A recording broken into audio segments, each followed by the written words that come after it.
Watch it tonight. I never did I give up in a love with trust.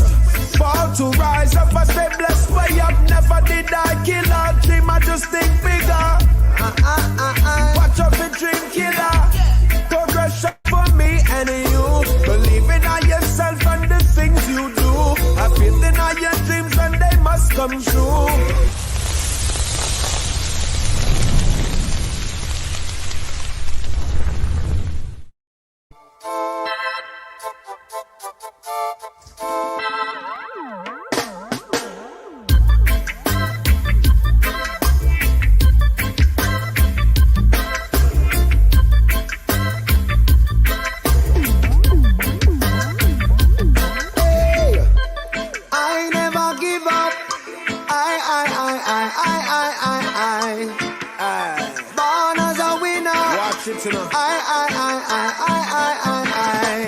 Never did I give up in a love with trust. Fall to rise up, I stay blessed way up. Never did I kill a dream, I just think bigger. Watch out for dream killer. Progression for me and you. Believe in yourself and the things you do. I feel in all your dreams and they must come true.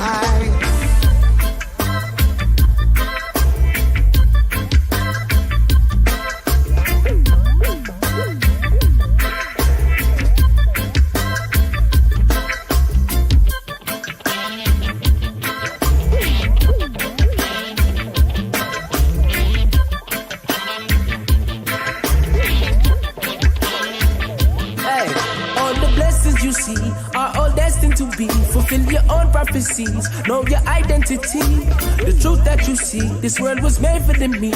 What you plant you will reap, and your soul you can keep. Get to know yourself when your back is on the wall. He did not go fall while the righteous stand tall. Everyone is weak until they figure out they're strong. In these times be you and stay true to who you are. So we never give up. Born as a winner. Yes, me have to live up. Born as a winner.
yes, them lurking from far. In a drum bar, me and them now go far. Turn it up now, yes, the pressure up now. Shall we lead the people so my people don't give up now? Yes, the road is rough now, and the dirty time now. Make them know we're ready, are you ready for the war? Let them know we're ready for the war. Let them know we're solid as a rock. You can feel these roots from afar. Reggae music, yeah, our rebel music, boy. Let them know we're ready for the war. Let them know we're solid as a rock. You can feel these roots from afar. I'm not rebel, yeah, some are not rebel, boy.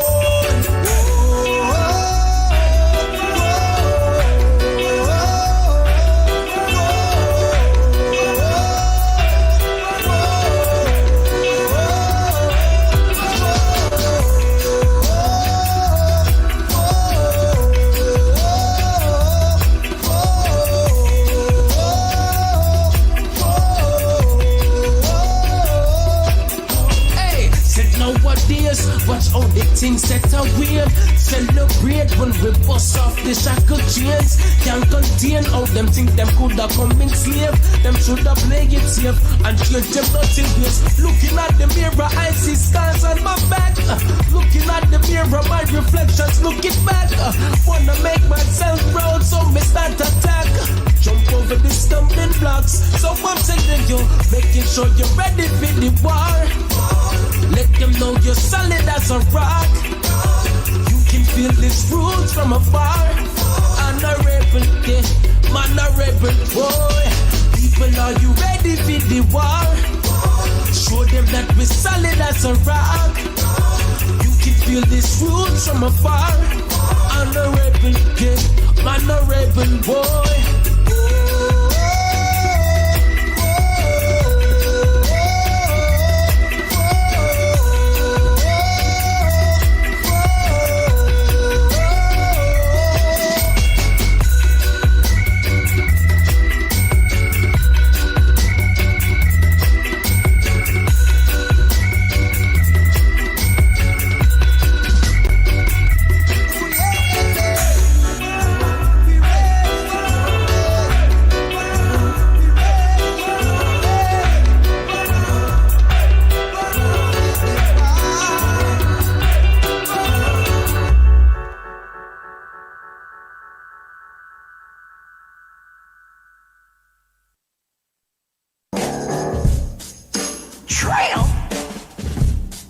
Alright, baby, you can call me that.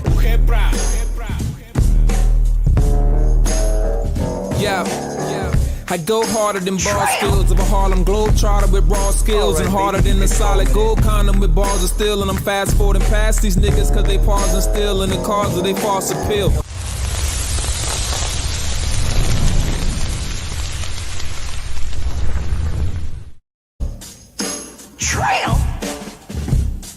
Alright, baby, you can call me that. Yeah. I go harder than bar skills of a Harlem Globetrotter with raw skills, and harder than the solid gold condom with bars of steel. And I'm fast forwarding past these niggas cause they pause and steal in the cause of they false appeal. I'm off the wheel like it's still off the pill. I'm introvertedly extroverted and awkward still. Don't walk with steel, but trespass and get killed. Still represent the bill as I kill the drum field. I might just be the hypest nice kid on the mic, just not because I'm nice on the mic, but cause I'm like this house of Kepra, son of Osiris, killing the virus, and my wife is image of ISIS. I'm just killing it, guys, just rhyme off the feeling inside between the angels and demons or angles of reasons. I'm feeling a vibe with my spiritual guides and never allow the evils to even get close to a nigga when breathing. Thieving, energetic heathens could never weather my seasons, whether I'm seasoned or not. Measly MCs know they got not a lot of time before I'm reaching the top. Trail. Alright, baby, you can call me that. Yeah, time to get loose. I got loose rhyme residue on the back of my tooth. So when I think that I'm done, that I'm back in the booth, unpacking the truth and acting a fool with raps that I do to let you know that it's the boo. Trail. Alright, baby, you can call me that.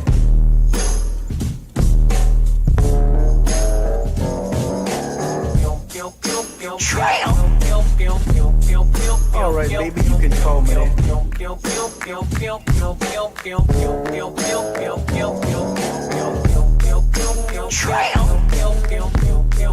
Alright, baby, you can call me that.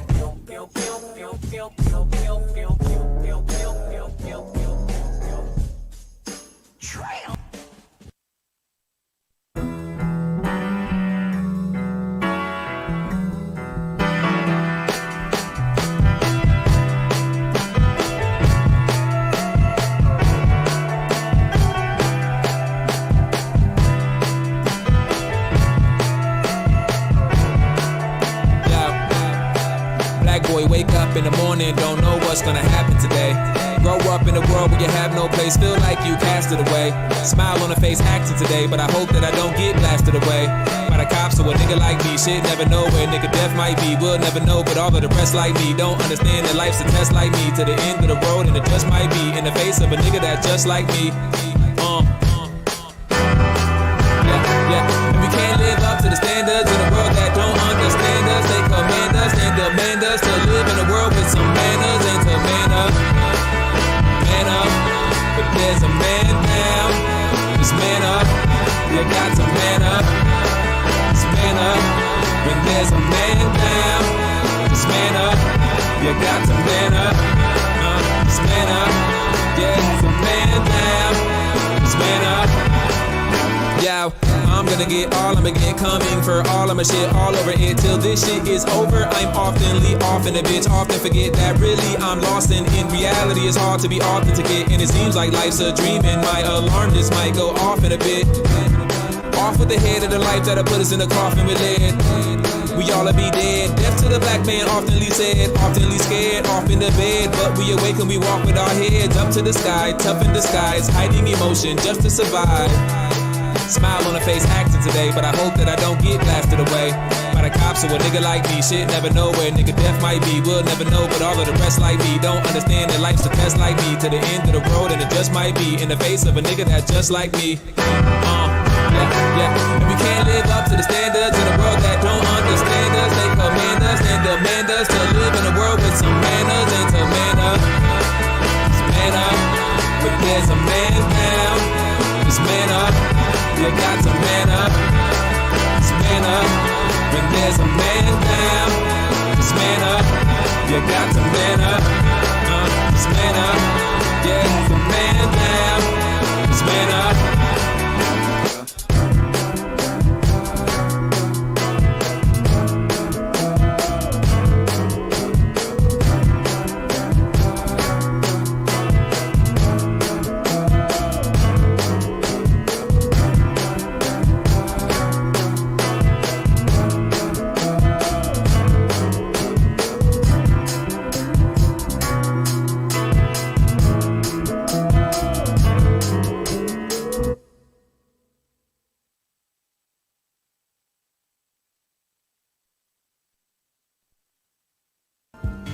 Being a black man in America isn't easy. The hunt is on, and you're the prey. Yeah, Rusty Shook, P-Rock, put your fist in the air. Yeah, one crime for your mind. What up? Let's go. Put your fist in the air for black power.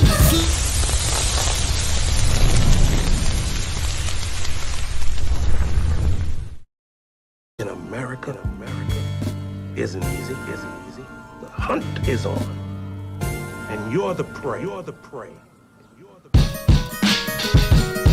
Yeah, Rusty Shook, P-Rock, put your fist in the air. Yeah, one crime for your mind. What up? Let's go. Put your fists in the air for black power. Sleepwalk, it's time to wake up. It's that hour to break chains and relearn the real truth. Actual, factual, backed up with real proof.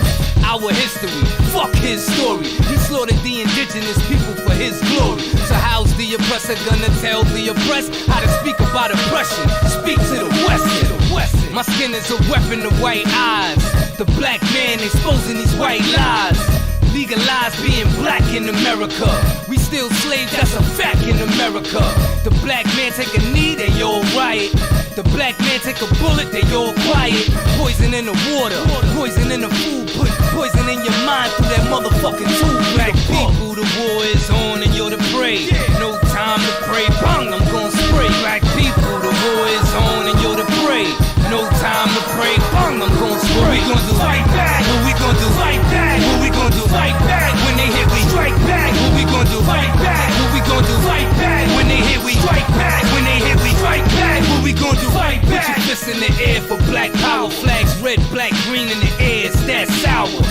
Hemp plants cure 32 cancers. They're killing us. Chemotherapy is not the answer. Fuck America KKK. They pushing that agenda hard. It's gay. When they say go back to Africa, it's funny, I swear. Cause we the Native Americans who were already here. Yo, Columbus brought genocide, rape, and torture. Contrary from what your teachers in your textbooks torture. Terrence Butcher needed assistance. Instead, they took his existence in an instant. Hands in the air, they don't care, they squeezing. Black people is big game in this open season. But fuck that, when we unite, it's a rap form. I'ma bust more than a motherfucking rap form. Black people, the war is on and you're the prey. No time to pray, bang, I'm gon' spray. Black people, the war is on and you're the prey. No time to pray, bang, I'm gon' spray. What we gon' do? Fight back. What we gon' do? Fight back. What we gon' do? Fight back. When they hit, we strike back. What we gon' do? Fight back. What we gon' do? Fight back. When they hit, we strike back. When they hit, we strike back. What we gon' do? Fight back.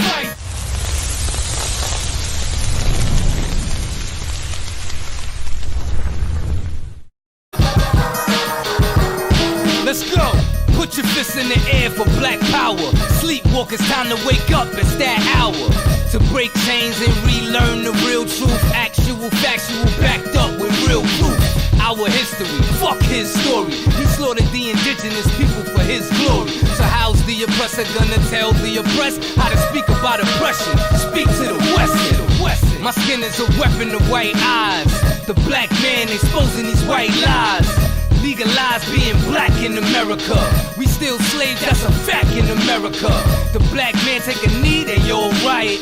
The black man take a bullet, they all quiet.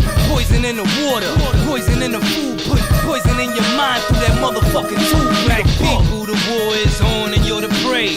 No time to pray, bang, I'm gon' spray. Black people, the war is on and you're the prey. No time to pray, bang, I'm gon' spray. What we gon' do? Fight back. What we gon' do? Fight back. What we gon' do? Fight back. When they hit, we strike back. What we gon' do? Fight back. What we gon' do? Fight back. When they hit, we strike back. When they hit, we strike back. What we gon' do? Fight back. Put your fists in the air for black power. Flags red, black, green in the air. It's that sour. Hemp plants cure 32 cancers. They killing us. Chemotherapy is not the answer. Fuck America KKK. They pushing that agenda hard. It's gay. When they say go back to Africa, it's funny, I swear. Cause we the Native Americans who were already here. Yo, Columbus brought genocide, rape, and torture. Contrary from what your teachers in your textbooks torture. Terrence Butcher needed assistance. Instead, they took his existence in an instant. Hands in the air, they don't care, they squeezing. Black people is big game in this open season. But fuck that, when we unite, it's a rap form. I'ma bust more than a motherfucking rap form. Black people, the war is on and you're the prey. No time to pray, bang, I'm gon' spray. Black people, the war is on and you're the prey. No time to pray, bang, I'm gon' spray. What we gon' do? Fight back. What we gon' do? Fight back. What we gon' do? Fight back. When they hit, we strike back. What we gon' do? Fight back. What we gon' do? Fight back. When they hit, we strike back. When they hit, we strike back. What we gon' do? Fight back. Yeah. Salute. Strike back. To all my kings and queens, all my melanated people. Fight back. Yeah. Strike back. Fight back.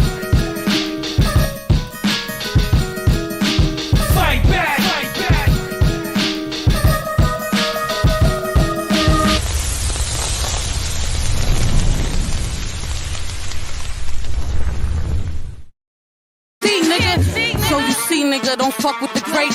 I don't think straight.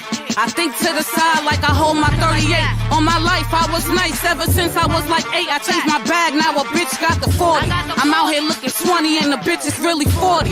Bum ass bitches whining, tell me, can you lend me 40? I'm fine wine, bitch, ever since I was a shorty. They telling you gorgeous, Steve, on everything I love. And I put that shit on me. Realest that you ever seen. I drink like a fish. I fuck hookers maybe 5-6 times a week. A week, nigga. Oh, yeah. And I Scrummy love beats. drugs. Fever. I'm Cleopatra with a Dutch master. When the smoke clears, I just gas faster. With a bitch tears, I could provide my laughter. Cause this bitch here is the mad rapper. Lick the trigger, let the bullet blast her. I could finger pop a tech, bitch, it doesn't matter. My nail broken, now your girl is madder. And this bitch mad cause my ass is fatter. Gun residue mixed with glitter, bitch. A simple smack is how I deal with a bitter bitch. I run up on you at the market, nigga. I blow you a kiss and then I park you, nigga. I pull a plug and then I spark it, nigga. With my gloss on, that bitch still barking, nigga. I'm not the one, boy. I'm dogged up, but I will cut up all your motherfucking fingers just for fun, boy. You look stunned, hun. I feel you doubted me. I'm rapping and I'm acting big, so be proud of me. It's top 5 now, so who you talking to? I'm blowing off fucking wigs, so keep on walking, boo. I'm Lauryn Hill, secret weapon revealed. Sex appeal, drugs in the medical field. Gloves on, there's no traces, that's how I deal. Should I will poison this nigga while I prepare the meal? Yeah, you motherfuckers heard it. Fever more fire, man. Fever the fucking diva, bitch. I'm on my bully, rock a beanie. When I wink, a nigga feed me. Butter lobster and linguine and the garlic cheese panini. On my red, black, and greenie. Out here living like a queenie. The East in this motherfucker. Bird box. If you look, you face your greatest fear. Kill yourself as mother dear. Driving, then I shift the gear. I give myself another year. Cannibal bitch. I'm the type to wear a fur and manhandle your shit. Knife in hand and damn, straight damage your shit. Then my son named Sam, he took the camera and shit. The nigga threw it in the air, straight blam the shit. It's no evidence, bitch. Your girl is clean as a whistle, Dapper Dan in the shit. I got the skinny jeans on with the cami and shit. Got some colors in my hair like little Danny and shit. All glammy and shit, without a filter, bitch. You see me in the real life, I'm just a killing the shit. And now you feeling the bitch. And now my head's up high to the ceiling and shit. I be Bed-Stuy fly, I'm from the east and shit. Where a nigga do you dirty, then they piece your shit. And then they go on Instagram, then release your shit. Over pieces, bitch? Not me, I'm over here chucking pieces, bitch. It's fever, nigga. It's more fire, nigga. Let's do that again, We gotta take that from Fire, nigga. I'm on fire right now, fuck niggas. Niggas thought it was over with for me, nigga. Y'all tried to count me out, nigga. I ain't forgot about that shit. Y'all niggas think I forgot, nigga. I ain't forgot about none of that shit. So I'm back with a chip on my fucking shoulder, nigga. Wrote this with my eyes closed, or rose in Moscato. Intuition, inner visions flow from out the cosmos. Niggas ask me how I made it, I begin if I know. I just went with my soul, and the rest just follow. She's a good girl, fuck that bitch, I'd rather deal without her. Say no to cash app, I ain't tricking, bitch, you must be psycho. But I'm prone to lie though, just don't tell all my bros. I explode gelato in the Bronto, so I got the sky close. Damn, it's raining, grab my cane and pass my Prada poncho. The boots was leather with the tassels, those the Randy Macho. Goggles Ferragamo, condos big as Costco. I popped a rhino, then she swallowed like it's Mr. Sacco. Mirror, mirror, who's the illest? Please don't tell me I know. Mirror, mirror, who's the realest? Please don't tell me I know. Mirror, mirror, who's the rarest? Please don't tell me I know. Modern life like Rocco, but I still pray to Shango. Mirror, mirror, who's the illest? Please don't tell me I know. Mirror, mirror, who's the realest? Wait, don't tell me I know. Mirror, mirror, who's the rarest? Please don't tell me I know. I devour my goals, and that's word to Gaucho. Rebel, outlaw, reckless, vato, ghetto, desperado. Aim the Draco, eating tacos, take your breath like Cyclones. Adjacent to Van Gogh, I'm chasing my shadow. The pain is the shackle, embrace it for battle. In the gym for 7 weeks, I feel like Boris Kojo. Mojo with a new hoe, sober watching Kuso. With my old hoe, I forgot I fuck my hoes in duos. Fofo throws in 2 hoes, loopholes out with pool holes. That pizza coupon for designer, Gucci coat was 2 toes. School old Parasuco, shoot like Tony Kukoc. Good Jama Sanson, no Delilah, put that on my tombstone. Mirror, mirror, who's the realest? Please don't tell me I know. Mirror, mirror, who's the realest? Wait, don't tell me I know. Mirror, mirror, who's the rarest? Please don't tell me I know. I devour my goals, and that's worth the gauchos.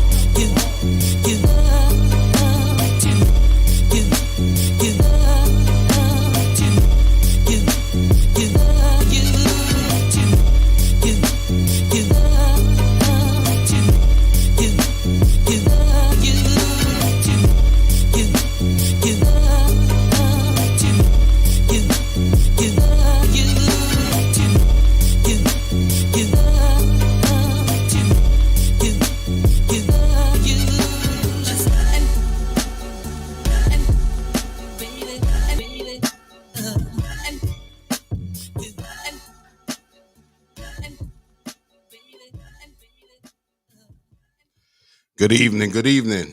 This is the Evening Rant, hosted by yours truly, Mr. M, also known as Jai Logic. Today is a Freestyle Friday. We didn't come on all week, and that was due to some things I had going on behind the scenes. We'll talk about that. There's a lot of stories we didn't get a chance to talk about this past week. Some was spoken on J Doug's show. Salute to J Doug, and On Point with J Doug. He touched on a lot of topics. We'll touch maybe on some of the same topics, but it's a Freestyle Friday. You know what I'm saying? So we're going to get to whatever topic we necessarily feel like it, when we feel like it. I don't think it's going to be a long show, but you never know. Salute to everybody who caught episode 101 of The Morning Rant. We gave you one more installment of the last season, and it went crazy, so I put it on Patreon. Anyway, so next up is the Evening Rant. So without further ado, let's get to it.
Warning.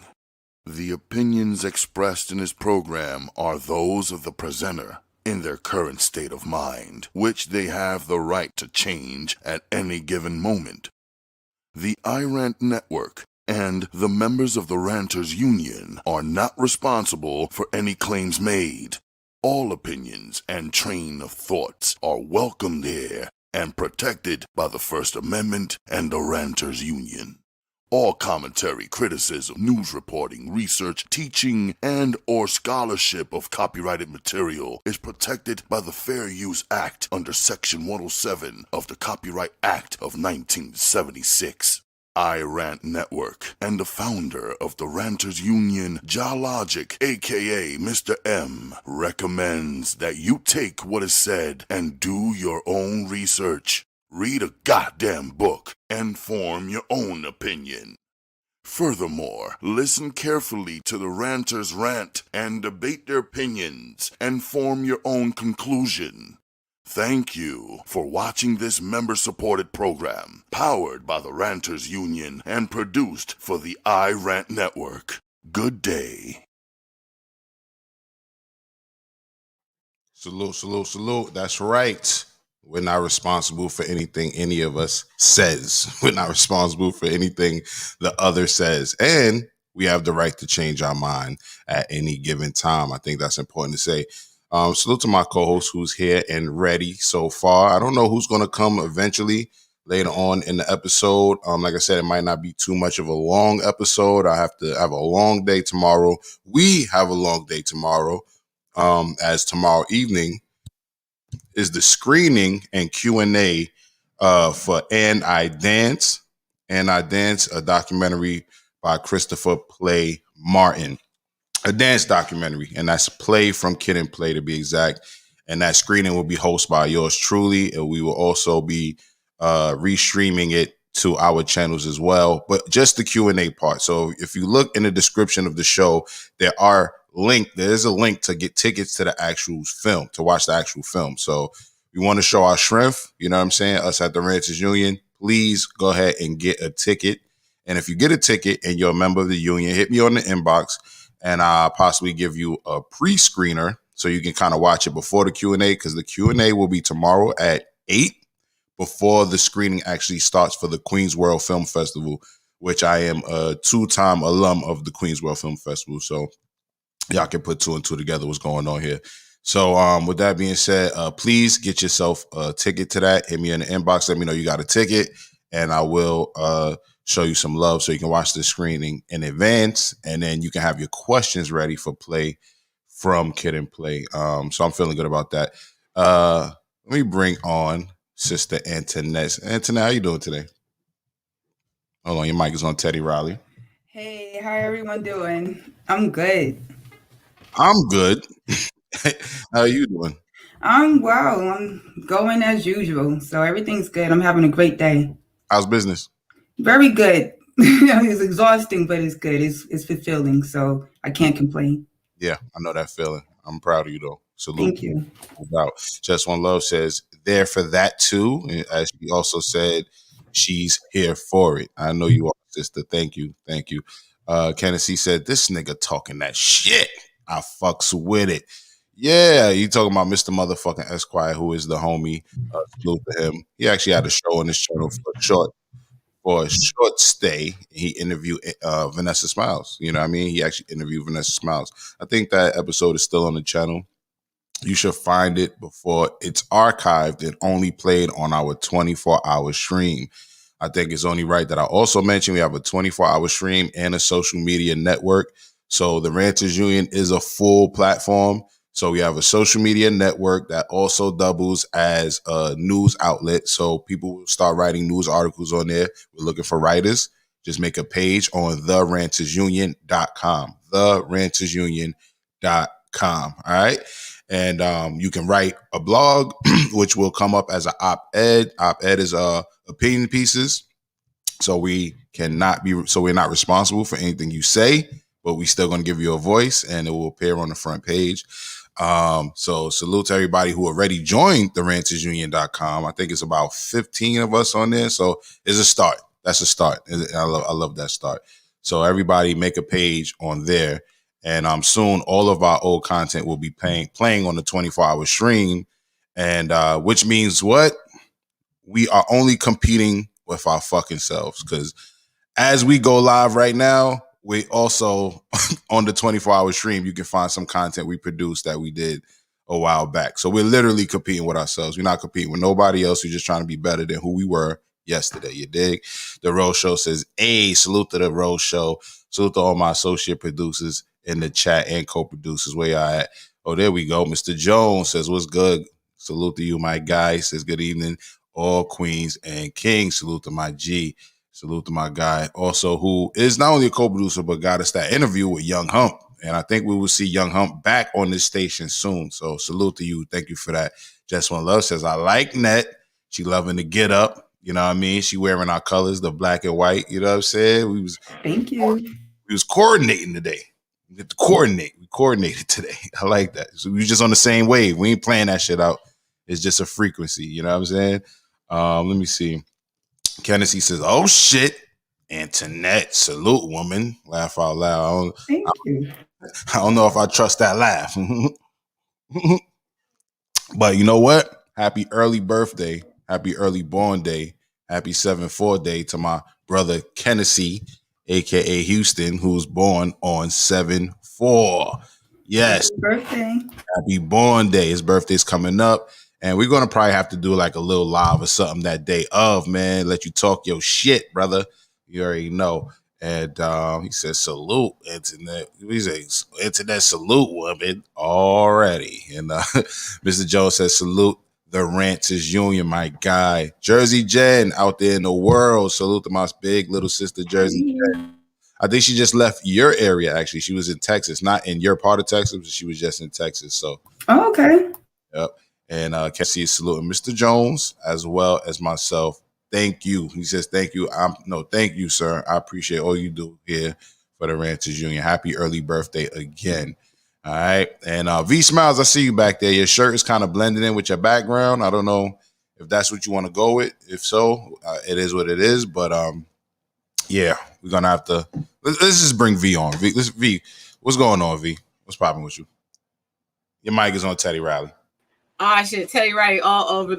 Oh, my God. Okay, Antoinette, you look beautiful. Okay. Thank you. You do. Yeah. I don't know. For some reason, it's just giving me glowy vibes. I don't know. But yes, I'm here. How are you guys doing? Good. Y'all all making me blush, man. All right. That's all right. We cleaned up nicely here on the morning, on the evening rant. You always look beautiful, V, but thank you. Thank you. I try my best. It's lovely. I loved it. Love is love. Love is love. Jersey Jen says she's in San Antonio. She was in Austin, but now she's in San Antonio. That's where I'm at. Well, I'm outside of San Antonio, but yeah, we're not far. All right. Maybe we have to do a little link up. I don't know. But eventually later on in the summer, the goal is to make it down there again. So we'll see what we can plan. Mr. Jones is saluting Kennedy for his born day. You know what I'm saying? And Kennedy also says, what up, Miss V? Salute. And he also says, don't tell V I'm trying to holler at Internet. The fuck shit. All right, man. Salute to my guy, Kennedy, man. In the words of Doja Cat, niggas ain't shit. Y'all bugged out. Anyway, all right. So really quick, earlier this week when we didn't go live, it was the same day we didn't go live was the day I want to say Bill Cosby was released. So I would be remiss to not talk about Bill Cosby on the Evening Rant. Even though salute to J Doug, he spoke about Cosby's release on point with J Doug, but this is the Rant's Union's flagship show, which is the Rant, basically the Morning Rant and or the Evening Rant. So I think I want to give us an opportunity to talk about Bill Cosby as well, right? So with that being said, what I want to do first is ask Sister Antoinette, our resident, how are we going to say this? Because I don't want to offend you. And in case he comes out of nowhere talking about conspiracy theory is a bad thing, how are we going to phrase this? Like conspiracy expert, researcher, journalist? I'm just an observant person with an opinion who thinks outside the box. That's too long. That's too long. Conspiracy theorist. But you see, that don't offend me. It's all term how you use it and how you take it. But I mean, it's all good. It's a bastard language, so you know. All right. Matter. We're gonna go with, for lack of better words, our resident conspiracy theorist for now. All right. Okay. For lack of better words, but we're gonna find another way that shows the honor and respect we have for you, but with conspiracy in the name. All right, we're gonna figure that out. Okay. With that being said, what I want to know from you is, do you believe that he was guilty in the first place? Or were they just trying to take him down because he was trying to buy a television station, internet? I absolutely think they was going to try to take him down. He's been trying to buy that TV station for years. And he is a billionaire. They know he's a nigga with money, and they want to try to bring him down a peg. So, I mean, like they said, if it happened so many years ago, why didn't they tell anyone? And some of them was caught lying. They did it.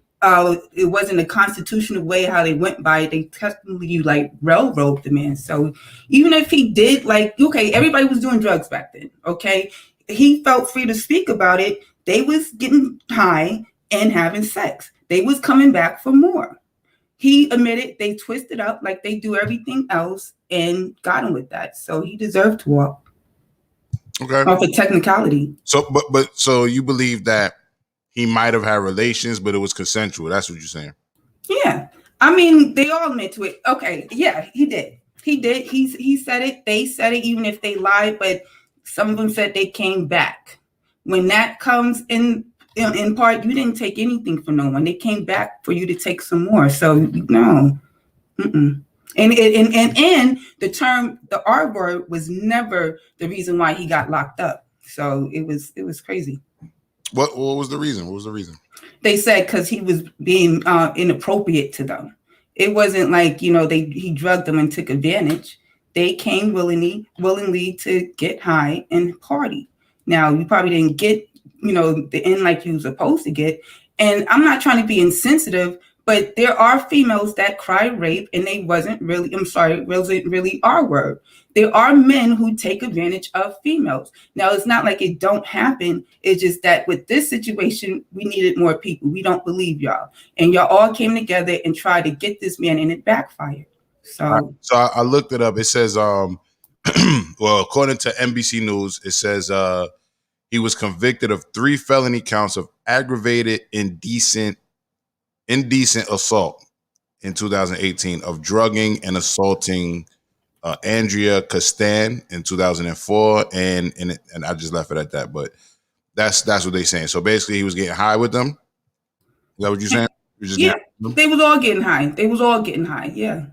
They was all getting high. It wasn't like I didn't know.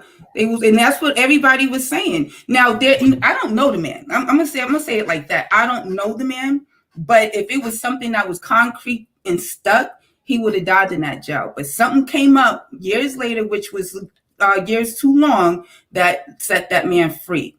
I am not Bill. I'm not the females. And if something really happened that, you feel bad. I've been in situations that I was like, damn, I feel bad. I did that. I was ashamed. But I'm not going to go and blame the person because I know what I did. I know how I got myself in that situation. I know what time it was when we was going there. Young and old. So I can't really victimize you 30, 40 years ago. We was down with it. Now I probably feel stupid because I'm saved now, but it is what it is. Right. Kennessy's looking at Vanessa Smiles. Get ready. Just on Love says, I'm Bill Cosby then. So I guess she's saying she get high and fuck. I think that's what she's saying. Me too. Don't we all? That's the best sex. Facts. Kennedy says, them bitches lying. They was about that action. They thought they was going to get paid. And the LGBT looking chick was mad than a motherfucker. I think he's talking about the Sideshow Bob one. Thank you. And Kennedy also says, damn, just you drugging niggas? I don't think she's drug. I think she's saying that she parties. I think that's what she's saying. I think she parties. You know what I mean? V, what's your thoughts in the court of public opinion? Do you think that and we can't do this shimmering shirt thing no more with blended in the background. We can't do that. We're not going to Amazon Prime looking like this. We not. I don't care how much you try to shake titties in the camera. All I see is project buildings. You know what I'm saying? But I'm gonna change my shirt in a second. But I'm gonna answer your questions first. Yeah. But no, there was something that the main female who was coming forward, which is one of the recent cases. The reason why they said it was because of something that she said that she had a headache or something like that. And he gave her something that was something similar to an aspirin, and then that was also something that they were able to get him on type shit. But she got the bag, and then she turned around and flipped it on him, and they ended up using that to keep him in jail. I just think that it's great that he's been able to be free. I really think that I'm actually interested to know, like, I'm sorry, Antoinette, on the conspiracy theory side of the game, you already put the bug out there. I would love to know what came up that made them say, oh no, we got to let this nigga free.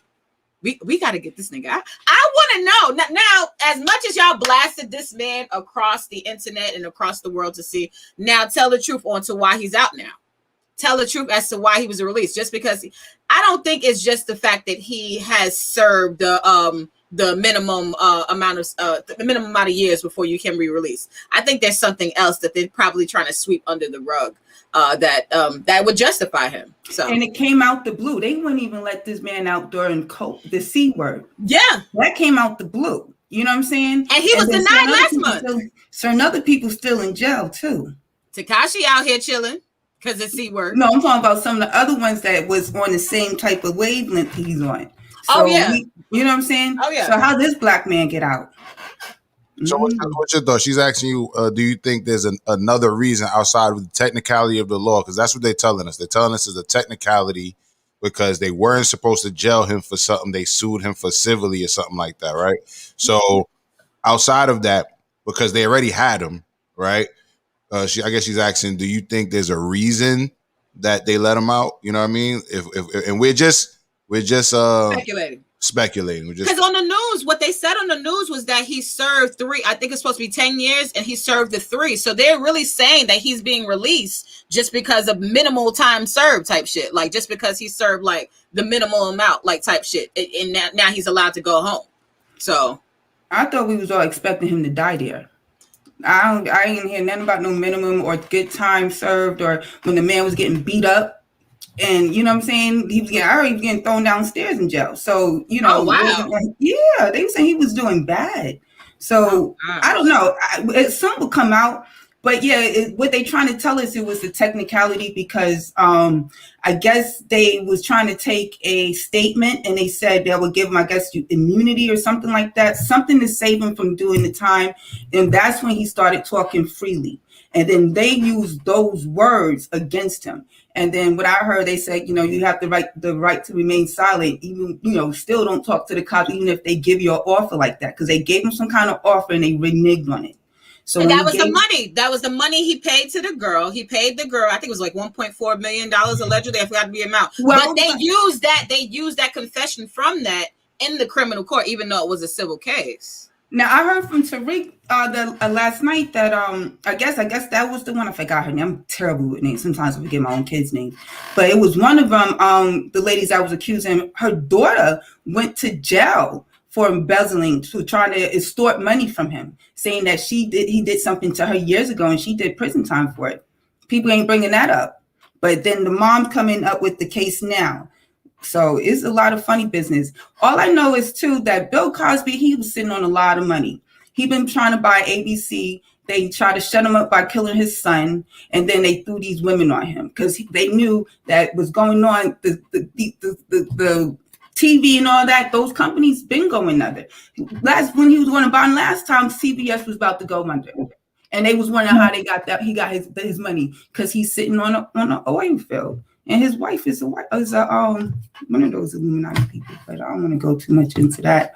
Just say what you want to say. I don't know if it's a Rothschild or one of them people, 13 families. I didn't know his wife was connected like that. Oh yeah, she got. Didn't she grow up with him in Philly though? I thought that didn't they meet in Philly like. But you need to check out her extended family. I had to look it up. I'm doing too much, but I'm gonna do my research. Family that's tied to the presidency and all that.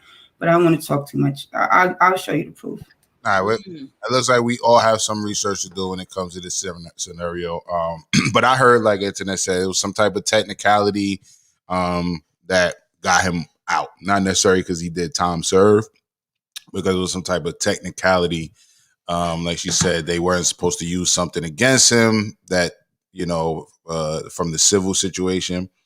And I'm looking at the article at the same time, but let me read this part. It says, today, majority decision regarding Bill Cosby is not only this. I don't know who said this. Hold on. Who read? Okay. Kastan and her attorney said this in a statement. Today's majority decision regarding Bill Cosby is not only disappointing, but of concern in that it may discourage those who seek justice for sexual assault in the criminal justice system from reporting and participating in prosecution of the assailant, or may force a victim to choose between filing either a criminal or a civil action. So basically, that's what I was trying to say. Like, it was a civil situation that they had, and they used the civil and the criminal, and they weren't supposed to do that. So with that being said, he probably could sue now himself, now that he's home. So we're going to have to keep an eye on that and see what happens. Just One Love says, if R. Kelly get out, ain't no reparations. And Tennessee also says, right, just why are the accusers not getting sued? But watch Bill about to sue everybody. He says that as a response to... I would. Yeah, you have to. He says that as a response to Just One Love saying at the accusers party, but didn't snitch on them. Yeah, and Tennessee said before that she came out as a lesbian and she wanted the fame and shit backfired. All right. He also says that bitch just took an X pill.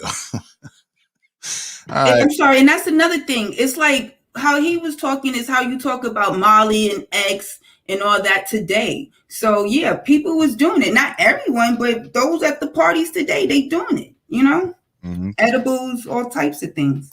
Schoolboy says he literally said he never gave women quality. I think he meant pills unknowingly. Qualities unknowingly. I think he's talking about drugs. And the only story I really paid attention to, I forget the sister's name, but there was one lady said she woke up and he was sucking on her toes and she was drugged or some shit like that. And then oh, why am I laughing? This is too much. And then she said, but she was strong enough to like curse him out. She kept cursing him out, and then until he just kicked her out of the house. Because her toes being sucked were so painful, and she was in agony as her toes were being sucked. Like, Schoolboy met Quaaludes. I mean, that's disgusting. If you're not into it, that's disgusting. You gotta admit that, right? If you're not into it, and then somebody just starts sucking on anything on you, that's fucking. But if you could just be like, ew, get off of me, stop. It's not like, and that's another thing. Like, I even say this, there's so many situations. If I really wanted to be a Me Too bitch, I could really be that, but I don't have the time and the focus. And as long as, right, thank you, Me Too, right. But most women who are real women and who really love, especially Black men, they don't want to put them in those situations. So we would rather give you the advice of how to move versus put you in jail. Hey, don't do that. That's not right to do. Don't treat a lady like that. And then, I'm coming more from a point. I knew what time it was when I was in that predicament in certain situations. Situations now. Now, it was times that, those type of scenarios they talk about, I was in. But I knew what was up. It wasn't like I was gullible and like I'm coming somewhere and I didn't know what's about to happen. First of all, I'm not supposed to be there. Second of all, what's on the table. I wouldn't do none of that. But you know what I'm saying? It's just people in that type of environment. Someone's going to probably be inebriated, bump into you, probably, some girls kiss when they, drunk. You know what I'm saying? So if some people just take it too far and just to come out years later, I could understand probably a year later, but years, you had grandkids now. You was doing this when you was in your 20s, 18. You know what I'm saying? Like, really? I know a lot worse things happened to you since then that your husband probably did, that your boyfriend probably did. You know what I'm saying? So come on now. Yikes. So Tennessee says maybe the bitch had toe fungus, and that's disgusting. I was just eating. But she was supposed to be underage, came to his house for some type of like meeting to see if she can get on TV, some type of casting couch situation, and was late, and her parents let her go there. And she did say ill. She said get off of me, but she was drugged in her story. She said she was too like weak to just get up and go. So she cursed him out until he eventually kicked out on his own was the story that I remember. I didn't follow all of the stories. I definitely wasn't reporting on stories at the time when this stuff happened. I just wanted to see the outcome. And this is the all-around outcome. He's free. So I guess the general census up here is that people believe he's more or less innocent and things are being like blown out of proportion. Is that what you were saying? Is that what everybody's saying pretty much? It's a setup. Okay. All right. So we got J Doug backstage. He'll be with us shortly. So yeah, V, you sent us some stories. So I feel like I want to just get to that because V sent us some I don't know what Schoolboy's at. He said he's going to get some Mexican food, but he's on the chat. I don't know. Maybe he's still eating. Okay, he sent me a link. He said the sworn deposition says this shit is blurry in a motherfucker. Annotations: have sex with, answer yes. Do you give any of those young women in the quaaludes without knowledge? That's the question that you've been directed to answer, and his answer was no. So he basically admitted to having sex in 2005 in a deposition, but not drugging unwilling participants. All right. So that's from and that's what they used against. AKA, I got some pussy, but I ain't take nothing from nobody. That's what it sounds like to me. But you know, he's free, and right now we're just speculating, and it's all public opinion. I've seen some type of article somewhere, I forget. I don't want to misquote the publication, talking about he won't be getting any Hollywood jobs now, and it's like he doesn't need Hollywood jobs. Hollywood dead anyway. Whatever. That nigga about to go on tour, and I swear to God, Bill come to New York, I'm buying tickets. That's what I'm saying. He doesn't need the machine for him to do what he does. He just need a good assistant, a good road manager, a good team around him, and he can still collect what's out there for him. Salute to my guy J Doug in the building. J Doug, what's up with you, player? All is well. Oh no, hold on. I'm all fucked up in the game. I see. I hear. All right. You're on your laptop mic too. You're not on your mic. All right, but I'm doing good. I'm gonna come back in a second. All right, salute. My guy J Doug, who will be here in a second. So let me see what V sent us. This is a Freestyle Friday. You know what I mean? Usually I have a bunch of stories lined up. You know what I mean? But like I said, and I still need y'all support with this. All right. I've been real busy behind the scenes. I actually was working with this film festival that I'm a 2-time alumni of. And I also did a lot of I assisted with this one particular film, which I will be hosting the Q&A for, and iDanced, a dance documentary by Christopher Martin from Kid and Play. I will be doing the Q&A with him tomorrow on this channel and a few other simulcasting on others as well. And we do need the real ones out there to click that link in the description right now and cop a ticket or 2 or 3 or 4. You hear me? You know what I'm saying? So we can let them know that we got pulled, that we got people out here. We got a film club, if you will. You know what I'm saying? We got a social club that supports productions and all that. So so I haven't had too much time. Kennedy says, how much are the tickets? They're only $15. Thank you, sir, for your inquiry. I hope you will be able to get yourself a ticket. I appreciate you, brother, as it is your birthday weekend. And once you buy the ticket, it'll be free. I mean, not free. You'll be able to watch it all weekend. You'll be able to watch it for 72 hours, starting from tomorrow evening. And if you get that ticket, like I said, hit me up behind the scenes. Let me know you got it. You know what I'm saying? And I'll know who you are since we're a tight-knit community here. And I'll give you a pre-screener just so you can already see it and ask some knowledgeable questions during the Q&A. All right, let's have fun tomorrow. He's going to grace us with his presence. And I want to also make note, first off, salute to Sleazy Aki, our co-producer, who was the first person to put me on that he had this film out because he seen him on the Breakfast Club. And then I made one phone call, and next thing you know, the rest was history. I'm not going to toot my horn, I'm just saying. And with that being said, we will be the third platform to interview him based on this. So first it was the Breakfast Club, then it was DJ Vlad, then it was the motherfucking Ranters Union. You heard me? All right, I'm just saying. I'm just saying. All right?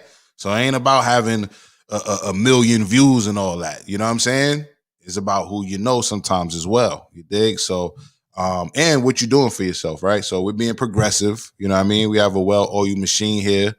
It's not like we didn't work for this. So this will be what, like our 4th exclusive up here. We had Victorious come up here and he told us about his film as it dropped on HBO. We had Misunderstood come up here and tell us about the film she was in right before it dropped on Netflix. You know what I mean? We had 50 Tyson up this motherfucker before he dropped his next project. We had Young Hump up here. All right. And I'm pretty sure I'm forgetting some people. Excuse me. But now we're going to talk to Play. And I think that's a milestone moment, especially with us being the 3rd platform to actually get this interview up out of him. So that's we can't forget Mimi and her movie. Oh, thank you. And I want to say that came first. Yeah, Little David. That was the first exclusive. We spoke to Mimi about her film before she was a co-host. And then that project blew up and that went to film festivals. And right now she's doing all types of shit behind the scenes. I'm not even going to put her business out there, but she out there on some, that's another super producer for you. You know what I'm saying? We breed super producers up here. V's a super producer. So is J Doug. Mimi is. So am I. And Internet just stepped up to co-producer of this motherfucking show. You know what I'm saying? Thank you. I'm somebody. That's all I'm saying. You know what I mean? We putting in that work. We putting in that work. You know what I'm saying? I look forward to seeing what the future has to hold for us as well. He said, Ja, I got you. Thank you, Kennedy. I appreciate that, my guy. And he says, J Doug, my nigga, already. So, we're going to have some fun. Let's get to one of these thought topics. I should go to the second one and not the first one, just in case she pulls up on us, right, V? I know you said she might pull up on us. One of the females in your mic is on Teddy Riley. Yeah, so I would save her for last, if anything, because I sent it to her as soon as you sent it to me. So if you see her pop up, then yeah. All right, so you know what? This is not really a thought topic, but it's a topic you sent. I'm not going to call her. All of the topics I send are thought topics. They're thought related. No. Wait. Shakari. Yes, it's that related. Yes, it's that related. I'm not calling her a thought. I'm actually going to praise her in this. Okay. No. Can you let me bring it home? I'm gonna really make this nice. You're gonna bring it home. You want to call this young girl a thought topic? I'm not calling her a thought. No, I'm not calling her a thought. That's my point. It's not a thought topic, but V is going to introduce the next story about how you say her name? Shakaria Richardson. Shakari. See, thank you for that. All right, so go ahead. Introduce the story. Talk about it. Oh, so yes. Hi, this is your girl from V Smiles, and I am live reporting for the Evening Rant. And we are actually reporting on a story from Yahoo Sports, and it's been premiered on a couple of other spaces as well. Shakaria Richardson, she just recently actually got into some things with the Olympics because she had failed a drug test. So she dealt with the death of her mom as well. And in this article, it's kind of crazy because as she finishes and wins the 100-meter dash race, the reporter meets her at the end and reveals to her right after she finishes this race that her mom has just passed. Like, she didn't even get a chance to hear this information from her family. She didn't get a chance to hear this information from anyone that she knows, but a random stranger camera guy on the Olympic field.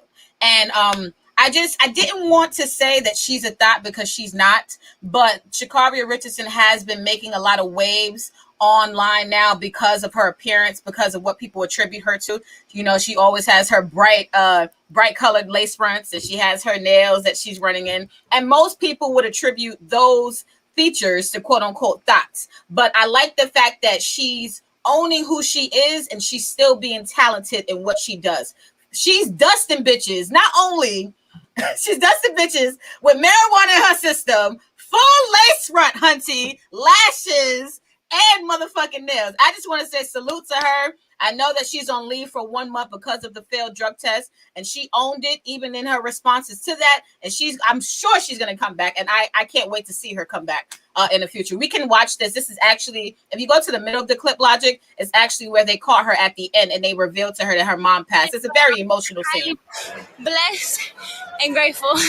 We'll talk about the race in a moment, but just the rush to get up the steps to see your family, your grandmother, your dad, your mom, everybody. What is that? What did that mean?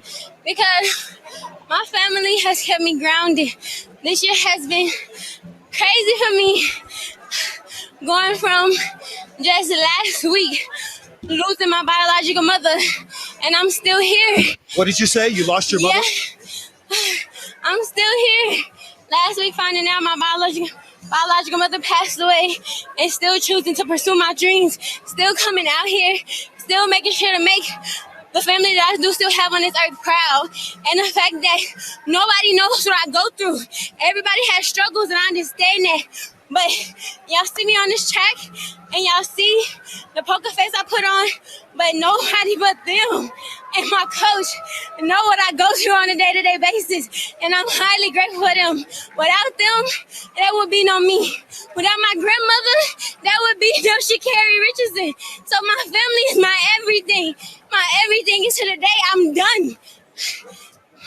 Sha'Carri, unbelievable. And we offer our deepest condolences on your loss, as well as our congratulations on what you accomplished in the midst of all of that pressure. Thank you.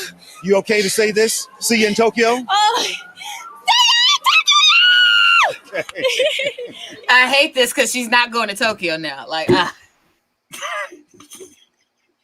Okay, well, let me say she's not. I can't say she's not going. They said that she might be able to compete in other, I guess, different competitions outside of the 100-meter dash, but she might still be able to go. But for what she just won in and what she's skilled at, that she won't be able to do. No. But, so they found why were they even giving her a drug test in the first place? And it was a random drug test that she got. They randomly drug tested her. And I just find it very weird that they did that because she's been making a lot of noise. And people have been talking about her. They've been talking about how she looks. That's been the main thing. And that's why I want to make it a thought topic, not to call her a thought. But the main focus of this girl is not the fact that she's fasting everybody else and dusting people. No, they want to worry about her lace front, her nails, and her eyelashes. Like that matters. You know what I'm saying? So I don't know. I think it's really weird that they did randomly drug test her, but I like the fact even how she handled that. She did an interview on ABC News just recently this morning, talking about, what happened as a result of that. And she owned it. She's like, hey, yeah, I did smoke weed and these are the results. And I look forward to coming back. I'm going to send a link of the ABC review one. But my question to you guys is do you think that her image hurts her in the Olympics? I don't think that it should. I don't know if it does. I'm not familiar with, the systematic racism attached.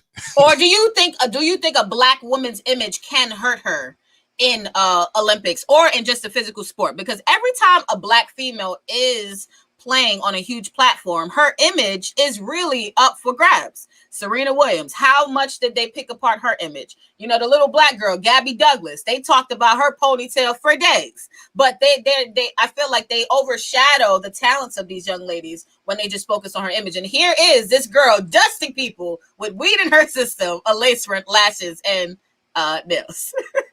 So yeah. I'm gonna go ahead and just say that I think that your image can always, bite you in your ass, but is what you do with it. You know what I mean? But and I do think when you're black, yeah, I'm gonna say it. And I know J Doug, look at his face. Look at J Doug. J Doug is gonna drag her, and please don't, because I understand this too. I'm also mad at her at the same time. Like, bitch, you are supposed to be representing this country right now. Like, that's what you're supposed to be doing. You are not supposed to be smoking up weed. You're fucking up the bag. But her mom died, so maybe that had something to do with her smoking weed. Who knows? Like, so I don't know. I'm just saying that I think that, when you're black, we seen it even with the president. I'm definitely not a guy who capes for Obama, but when he was the president, he wore a tan suit once, and they dragged him for days for wearing a tan suit, basically saying it wasn't presidential and all of that. And I'm not a fan of Obama, but the fact that it was obvious why they dragged this suit, you know what I'm saying? So, when you black, they was gonna try to throw some shit in the game, especially when you winning. And that's just something people do when you winning in general too. But, image is definitely something they try to attack or attach certain shit to you. You know what I mean? So I'm going to say that it could hurt her if she was to conform with it. I say just do you. You know what I mean? Keep winning, and then you're just going to be the new face of what winning looks like. You know. And that, Yeah. You see, she's like, to me, people don't like to say, but she's like a modern day Flojo. Flojo had the jewelry, she had the long nails, she had the cute hair. It wasn't a weave or anything like that. So it's like that's the time we're in. We also in a time that weed is legal. We also at a time that, okay, Olympic gold medalist was smoking weed named Michael Phelps, whatever his name was. So none of this is new. Every time, and on top of that, we also just had a half Haitian and Japanese tennis player who tried to explain, look, my mental health is not ready. Can I please have some time? And they kicked her off the tour.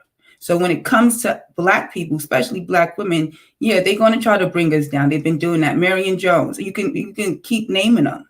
You know what I'm saying? So yeah, it is a target on especially Black women. You know what I'm saying? So in her, she's in with her, she's more, I look at her more of an inspiration of the ghetto, because she's no different from a lot of chicks who smoke weed, wasn't raised by her mom, probably was into some ish growing up, but she had a hidden talent.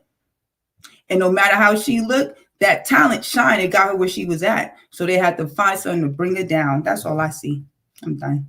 all right, J Doug, you want to answer that question? What was the question? Oh, do you think that a Black woman's image can hurt her when it comes to participating in sports on big platforms, like whether it be the Olympics, basketball, or what have you? No, I don't think that hurts her image. First of all, this girl look like she smoked weed daily. It don't look like, my mama died and I just hit the blunt. This girl look like she smoked daily. I know a smoker when I see one. She had to qualify to get there. Let me tell you, the devil knows his own. What does that? What does that mean? That mean a weed smoker, a pothead gonna know another pothead. So okay, so even though she smoked weed, that doesn't make her a bad person. Just like people go to church, don't make. I'm just saying it. I'm just saying she smoked weed on the daily, so I don't want to hear no emotional, sad story about her mama just died. She smoked weed whether her mama died or not.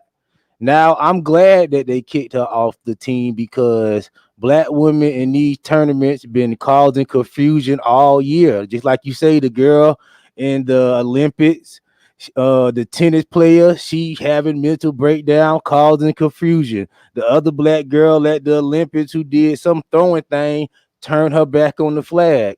So I felt like that situation caused them to be like, yo, let's see what's going on with these Black women that's coming and disrespecting the country. When that girl disrespected the country at the Olympics, claiming that she was representing the country, didn't nobody have no problem with that. But that's what I just say about Black people. Y'all come to the fence. So crackheads, potheads, everything, everybody that's wrong. That's what this country was found on, crackheads. What is wrong with smoking weed? I don't understand. You don't smoke weed because it's just like this.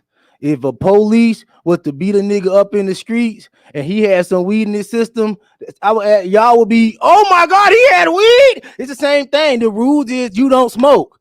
You are above other athletes. Y'all know when police kill somebody, y'all know their responsibilities. Y'all know everything they supposed to do. Same thing with her. She got things that she supposed to do and things that she said that she was going to do and obligations she got to complete. She didn't complete the obligation that she said she was going to do. She need to be punished. I don't care if you're Black, white, or who died. Black people want to get away with every darn thing just because they Black and ghetto fabulous. I don't care.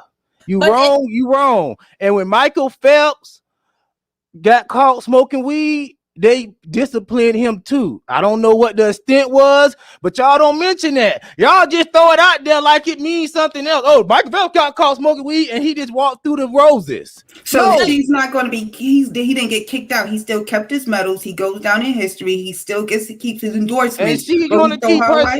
No, she's keeping her endorsement for Nike. Nike said they're going to hold her down. What do y'all want? No, she was wrong. She need to pay the price for being wrong. That's how you learn in life. If I was applying for a job and I showed up with dirty piss, I don't get the job. Ain't no Black people coming out talking about, oh, the weed is legal. Michael Phelps wasn't randomly drug tested. He What was make her caught better taking than a me? picture. All right, But so what make her better than me? So I'm looking at the whole Michael Phelps thing. They said Michael Phelps was able to still compete in the Olympics after that happened. It might have been during the time frame of That's what how I she got remembered it. caught.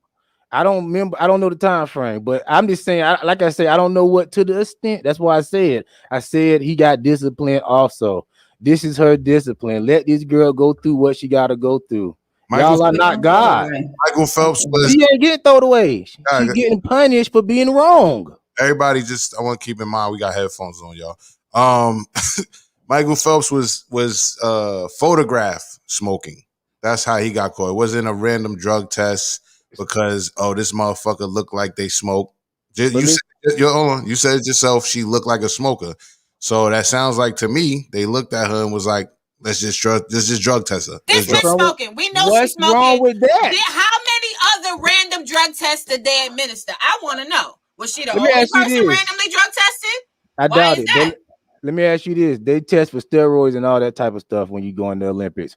But what's wrong? How else you supposed to say, hey, let me do a random drug test? You supposed to close your eyes, spin around in a circle, and whoever you point on, that's what you're supposed to do? Or do you supposed to go and say, yo, this person, I'm suspecting of this person. I'm going to drug test this person. You got a business. No, let me ask you. You got a business. Let me ask the question. You running a business. You want people that's working for you to be responsible. Is you gonna look at a person and say, okay, he nodding off, he look like he on heroin, but I'm gonna drug test this person over here because I'm not going by what it looked like. What? All right, so what I'm gonna say is weed and heroin, big difference. I understand that, but the same thing is all about what you allow. Because the people that don't smoke weed is just like heroin to them. And they're wrong. But I'm just telling you it's just different just a different perspective. Heroin is nowhere in this country given to you as a medicine. They're wrong. Yes, it is. They give you Percocets all the time for pain, opiates. They do give you that for medicine all the time. But that's for methazine. Opiate is an opiate. Opiate is an opiate, but it's not heroin. That's what I'm saying. It's not heroin, but it's a different form of heroin. Logic. Come on now. Now we playing semantics. No, we're not playing semantics. I hear your point. I give you your point. You know what I'm saying? But it's not the same to me, and it's totally not the same. But it's not the same. But you want somebody responsible working for your business. You have a standard. Is you going to lower your standard just because somebody acting like they've been oppressed? Are you going to keep your standard to where you want to keep your standard?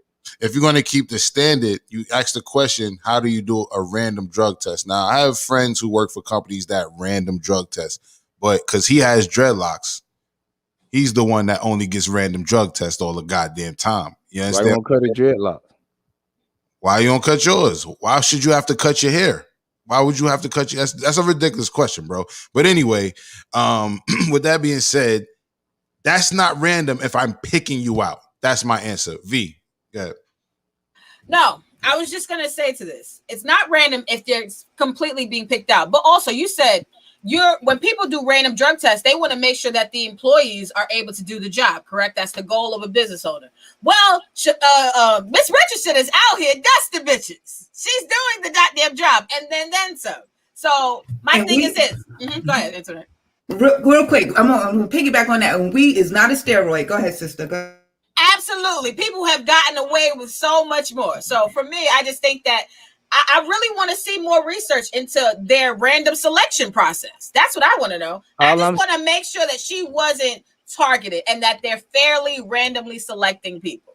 As I'm saying, in regular life, us every day, middle class, closer to poor people, we're held to a standard. If you smoking weed, we lose out on opportunities too.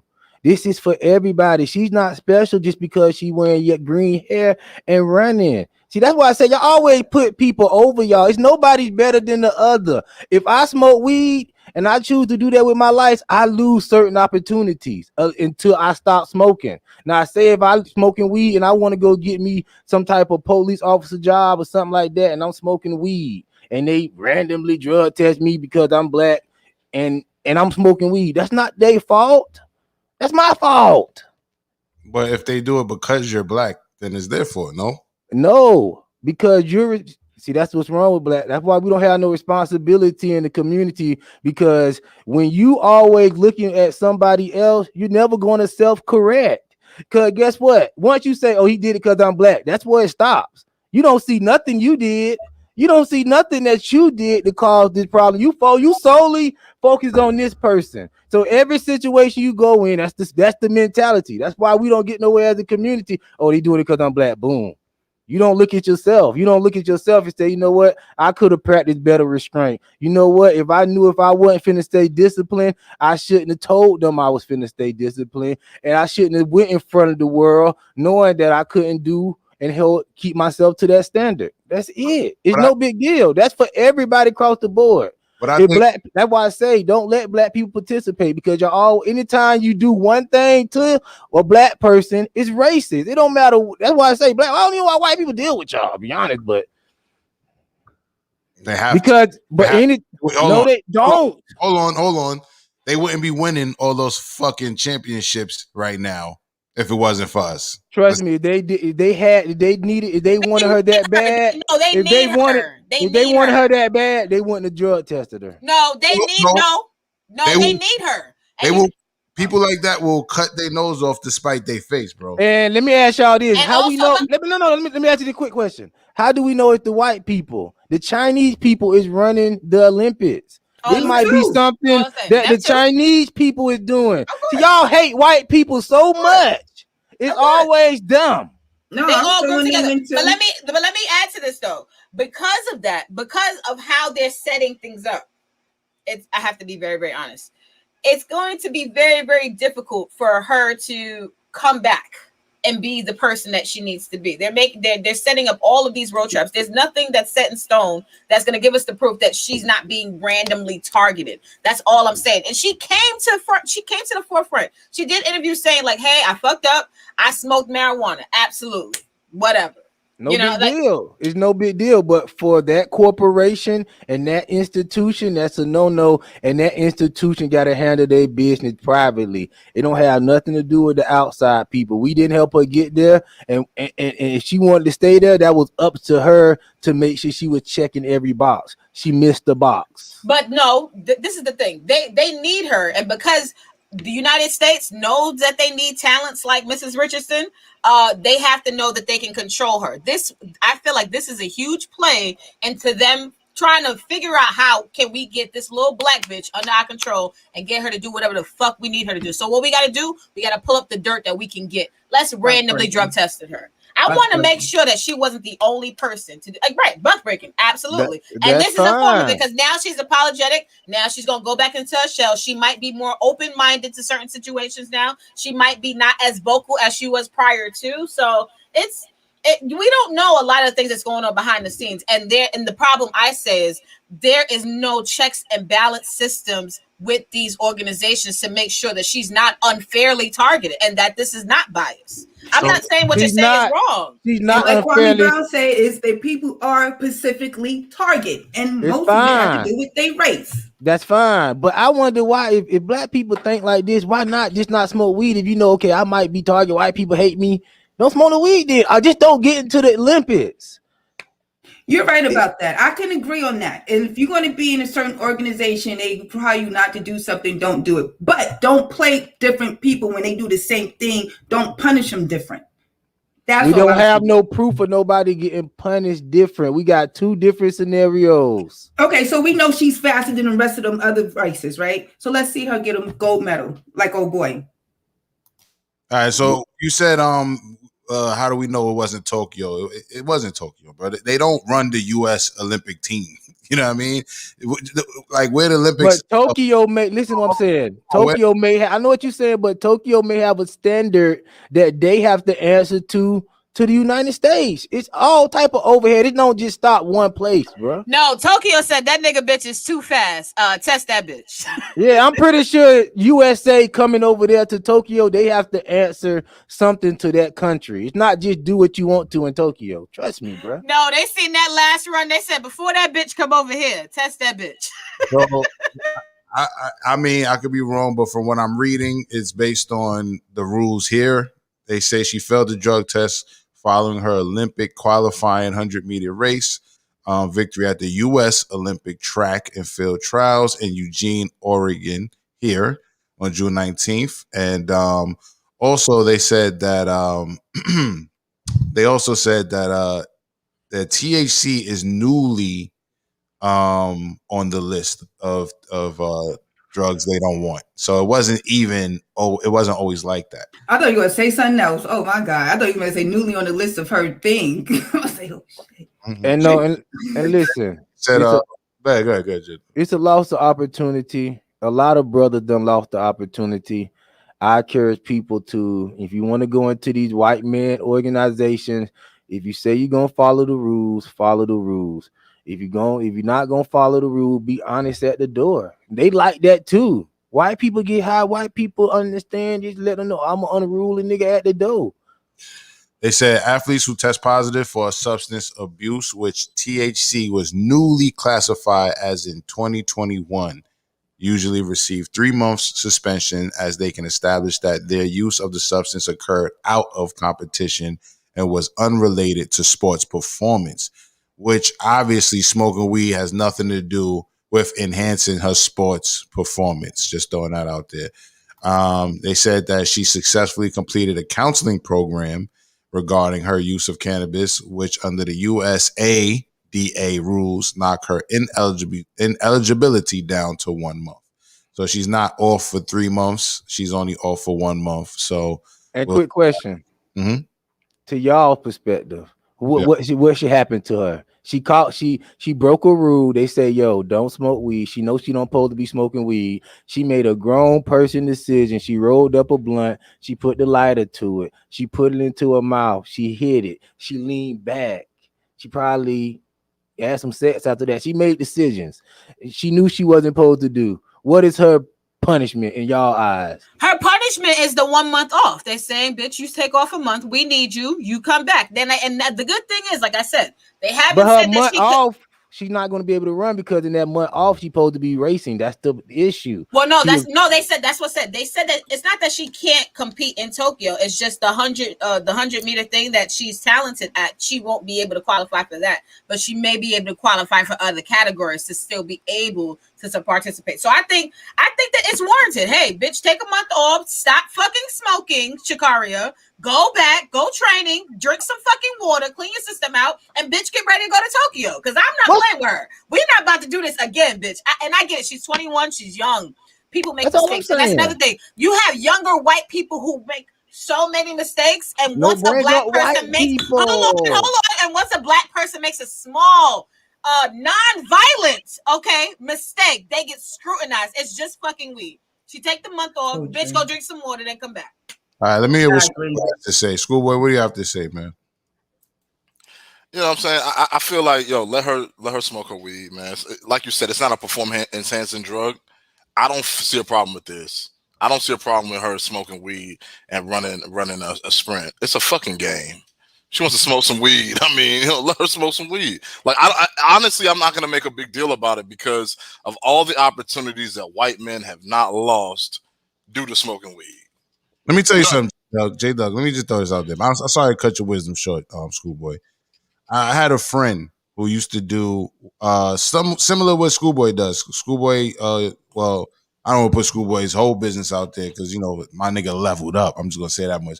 But, he's into technology, right? He J-Doug, where you going? I hear you. I'm right here. All right.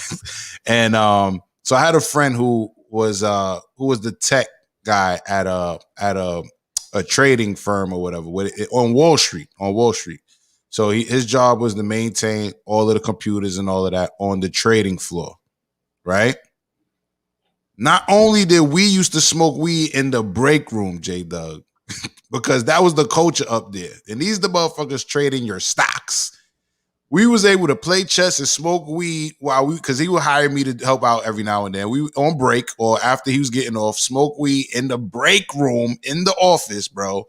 And why was we able to do that? And those stock guys walking in, not bat an eye, because they all was sniffing coke. Every last one of them trading the fucking stocks, bro. You understand what I'm saying? And it was well known that all of the motherfuckers on that trading floor was higher than a motherfucker. So they was looking at us. I smoke a blunt. That was nothing but a cigarette. You know what I mean? Smoke a blunt, niggas. Can I say something though? Go ahead.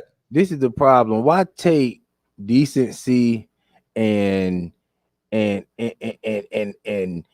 class out of every why black people want to just take the decency and class out of everything? You an Olympic gold medal. Have some discipline. You going to the top of the level in sports. This ain't no high school track meet. You going to the top of the level in sport, and you don't even want to rep. You want to be a pothead, a weave head, a ghetto queen, and want somebody just to be like, yo, girl. Yes, good. No, you can't do her like that. You can't do her like that, J-Dub, because this is the thing. She had to have a lot of non-smoking fucking days to even make it to the Olympics. This is clearly something that happened. Like I said, her mom just passed. This could have something to do with that. We don't know. But people make mistakes, and I feel like other races are allowed to make mistakes, and black people are scrutinized for the mistakes that they make. So let me just let me tell you like this. I want to take one quick just put a button on this saying. When I say keep the decency and class and everything and keep the standard high, it's just like I'm in Harvard. You're not coming into Harvard with a C just because you claiming that we're not letting black people in. You're gonna come in based on the standard that I don't know what they doing in the back door, but I'm talking about what they're saying in the front of what they say. I always got some. I know, okay, white people always doing something devious. We got it, okay. God, so why we can't even have a conversation with black people? Go, oh no, that's not true. But then y'all always want to talk about what rights y'all got. Why y'all believe y'all got these rights, but y'all believe that y'all don't believe nothing else? Y'all believe white people gave y'all rights? Y'all don't got no rights. All right, so let me say this. I've been smoking weed for a long time. Let's say a couple decades now, right? At this point, it's almost a couple decades. Just know this. I have smoked weed with the strata of white people. I smoke weed with school administrators, sports coaches, student government folks. I'm talking about all white people at this point. Have you ever smoked weed not only that, with Olympic gold medalist before you were finna run a race? I don't know. Well, actually, I do. I know some Olympians who don't smoke weed, but I know some who do. Long story short, white people do the same drugs that black people do. It's not. That's not the conversation. I'm not even mentioning white people. No. That being said, yeah, in my personal opinion, I wish that she wasn't out here representing for the ghetto queens sector of our society. I do. I wish that she wasn't out here with orange hair and the long nails and looking as ghetto fabulous as possible. I wish she wouldn't have got. Let me finish. I wish she wouldn't have gotten caught smoking herb. But I also don't believe that those things should preclude her from being able to participate. I really could care less that she smoked weed. Like, I don't care. I don't care.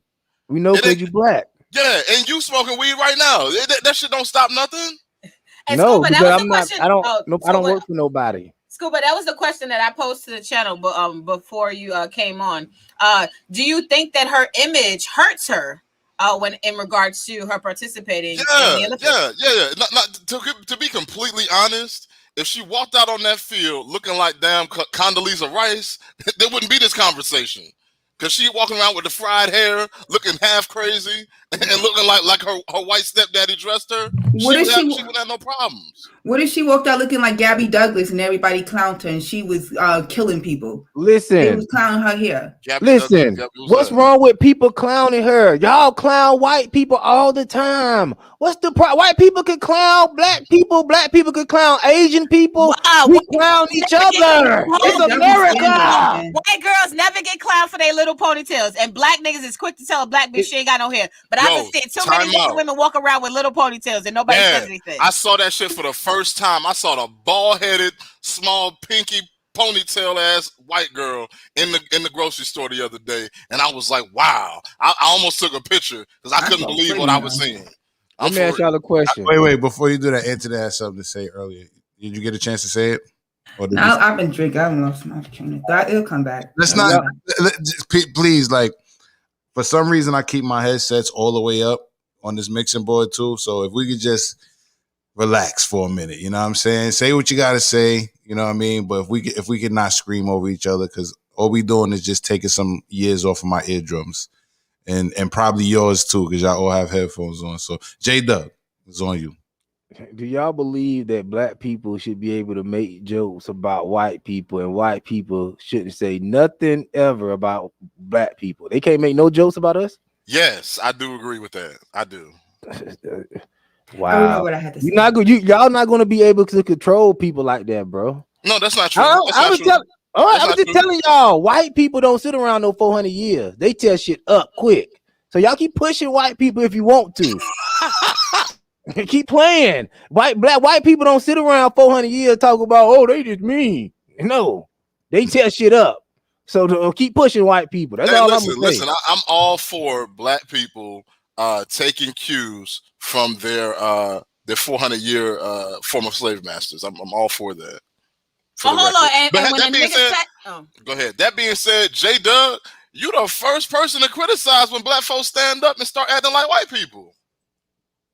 No, yesterday I did. What you mean criticize when somebody stand up? I mean, when black folks been running in the streets and rioting all last summer, you were the main one saying, "Hey, these Negroes need to stop rioting, stop tearing stuff up, and stealing Nikes." No, white people was stealing.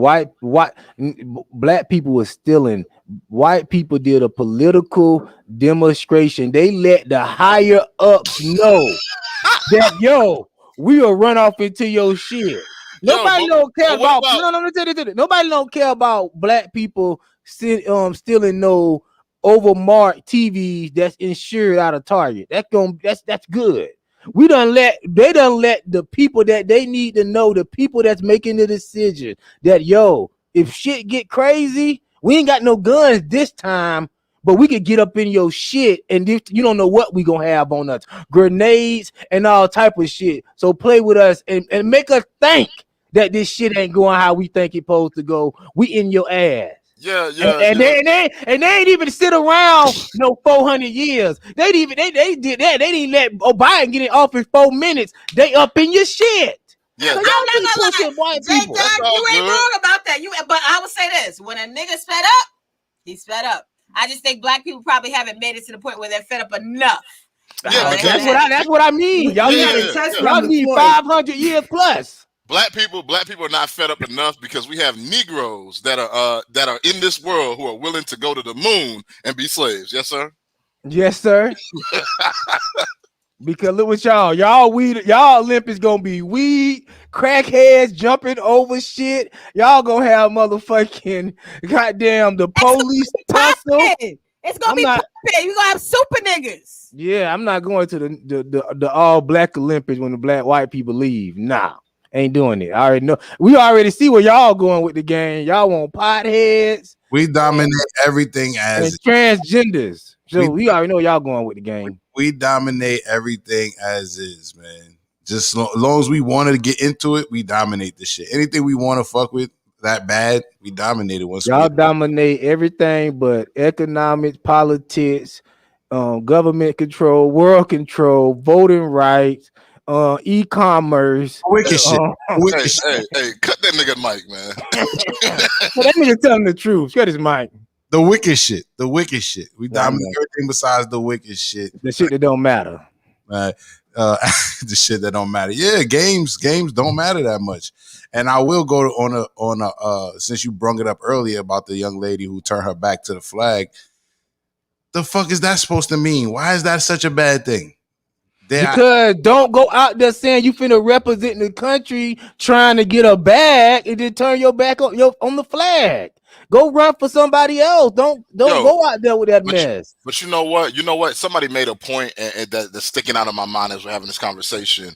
You know who it was? It was a lady who does post-traumatic slave syndrome, Dr. Joy DeGroy. She had a conversation with a group of people and saying, hey, white people get their feelings hurt when black people are racist.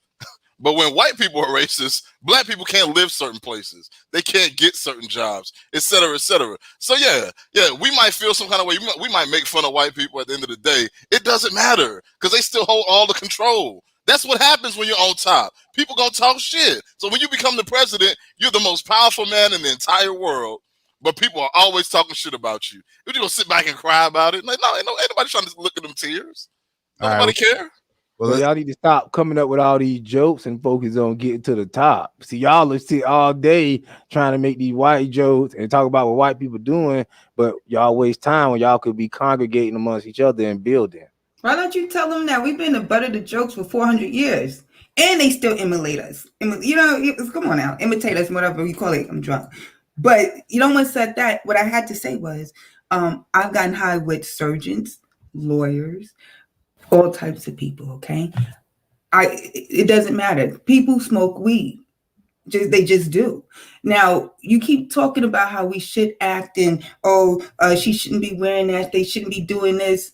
Everybody been telling us how we should act for the longest, to the point that we don't even have an identity anymore.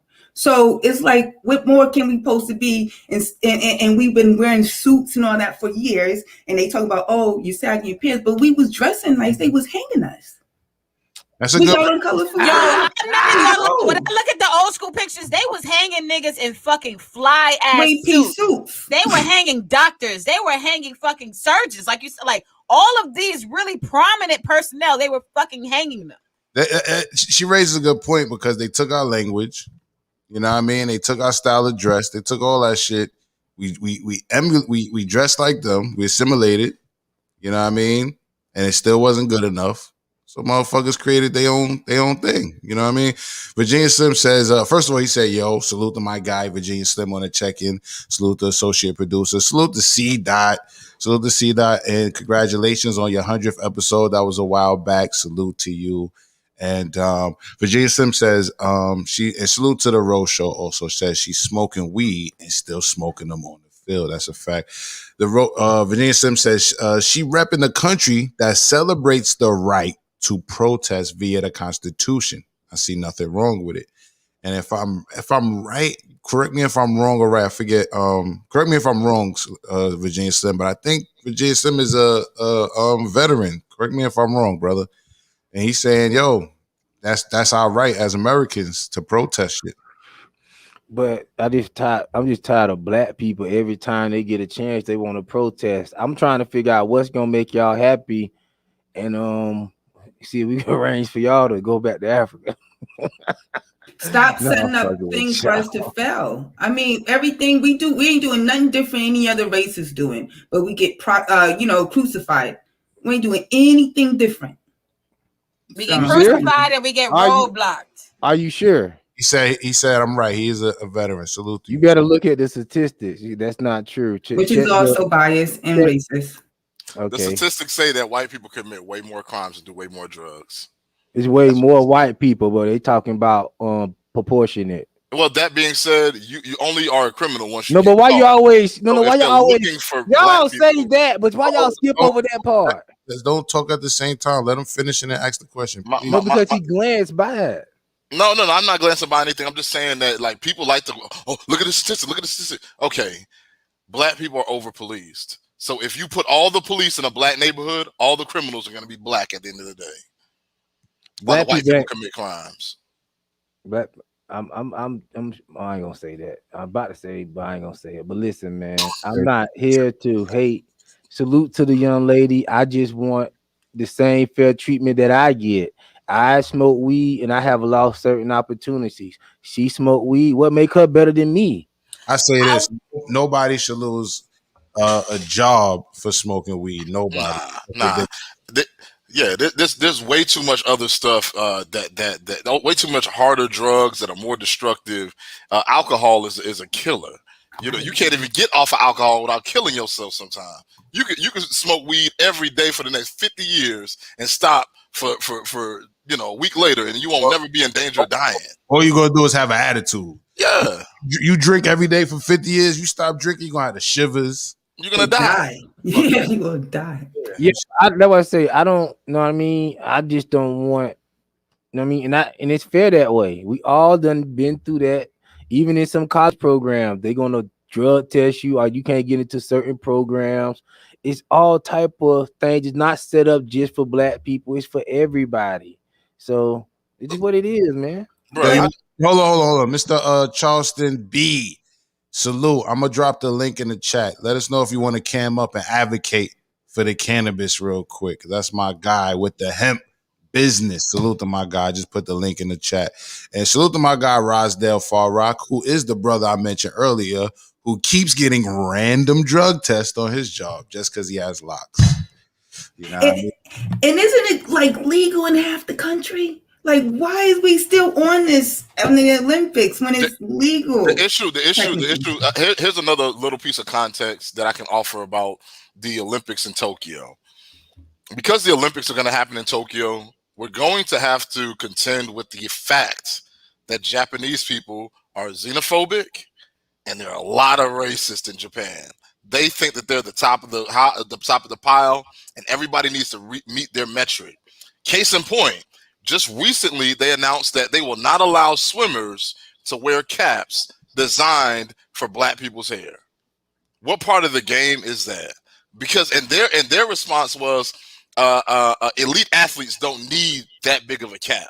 Yo, who gives a shit? If you got a bigger cap, wouldn't that make you slower in the water? So why are you trying to keep these people from covering up their hair? We make you slower, right? So my point is that what we're seeing in the world. Let me just finish this last point. What we're seeing in the world is we're seeing the same type of racism that Germany and the Nazis were portraying during the Olympics. We're seeing the same exact thing that Japan is doing because, typically speaking, generally speaking, and culturally speaking, Japan doesn't give a shit about anybody else and their standards. They want you to meet Japanese standards. So when you go into a Japanese household, they're not going to say, oh, those are some fresh Nikes you got. You can leave them on in my house. No, nigga, take them shoes off. Put them socks on right now. And that's Japan. And that's what I wanted to say. Like, because she recently just passed the pre-qualifying 100-meter dash. Like I said, I think that the Japanese, they seen that shit, and because they're fucking cheaters and haters, they was like, test that bitch. I still want to know who else got randomly tested. But why y'all blaming them now? Y'all were blaming white people at first. I'm the one brought that to the table. Well, and I told you, I said they all the same. I told you that. Yeah, Japanese are honorary white people. Let's but I'm sure that wasn't white people. White people fine with they niggers smoking weed. Well, I just want to say that Japan also said y'all better forget about those Black Lives Matter shirts over there too. They ain't having it either. So oh my God. And y'all keep playing, them Chinese gonna come over here and really regulate something. You know, Biden and your people, they already working that out. Doug, they already in Africa. And you see how they be treating them Africans? J-Doug, Tokyo and China is not two different things. But I'm talking about them Asians, period. They all have the same standard and same belief system pretty much. Listen, it's the same. Let me tell you something. Let me tell you something. The Asians stand out too much for the white rednecks to truly accept them. So I want to see how this works out. Very honorary. They don't need to be accepted by the rednecks. They accepted by the businessmen that run this motherfucker. You know what I mean? Virginia Slim says if she was smoking Woolers and running relays and shit, then that band makes sense. Can you imagine Carl the crackhead running a 400? That's what's gonna happen when white people go to the moon. Let me ask y'all a question. Has anybody on the panel run a 400 before? No, sir. So Antoinette, no. That 400 is a beast. It's hard to run that race. It's very difficult to run that race. You will feel like you're dying coming down the stretch. That's just how it feels. It is what it is. My thing were hurdles. That was the only thing I did really. That was good at. But yeah, I did all of that before. I was just afraid to get it over with. You have like footage or videos of what your track and field days? No, I was 12. I was living in North Carolina. No, it was in 1990. Throw it away. But no, I don't have footage of it. Let me tell you why. I have pictures. I could probably find a picture back in the day. Yeah, the reason why I don't have footage of me running any 400 relays, especially the hurdles, is because the last time I remember running the 400-meter hurdles, I tripped on a hurdle, and the white boy behind me lapped me. He ran past me as I tripped, and I was ahead of him at the beginning. And it hurt my spirit so much. I think I stopped running after that. I was done. I got a similar but not exact story. The white boy actually tried to give me some game. I did it. I wasn't 12. I don't know how old you were, schoolboy, but I was in elementary school, and they had like a track and field thing that all the schools would get up, together and do the race or whatever. In my school, they was shit at preparing us. Okay, our preparation was nothing, bro. It was a joke. You know what I mean? So we would train, but the training wasn't shit. It was like a regular recess. You know what I'm saying? So then comes the day of the track and field meet, whatever, right? Whatever it's called. And they gave us some bullshit t-shirts, and everybody had their t-shirts. Oh shit, we got our school on a shirt, right? Elementary school shit.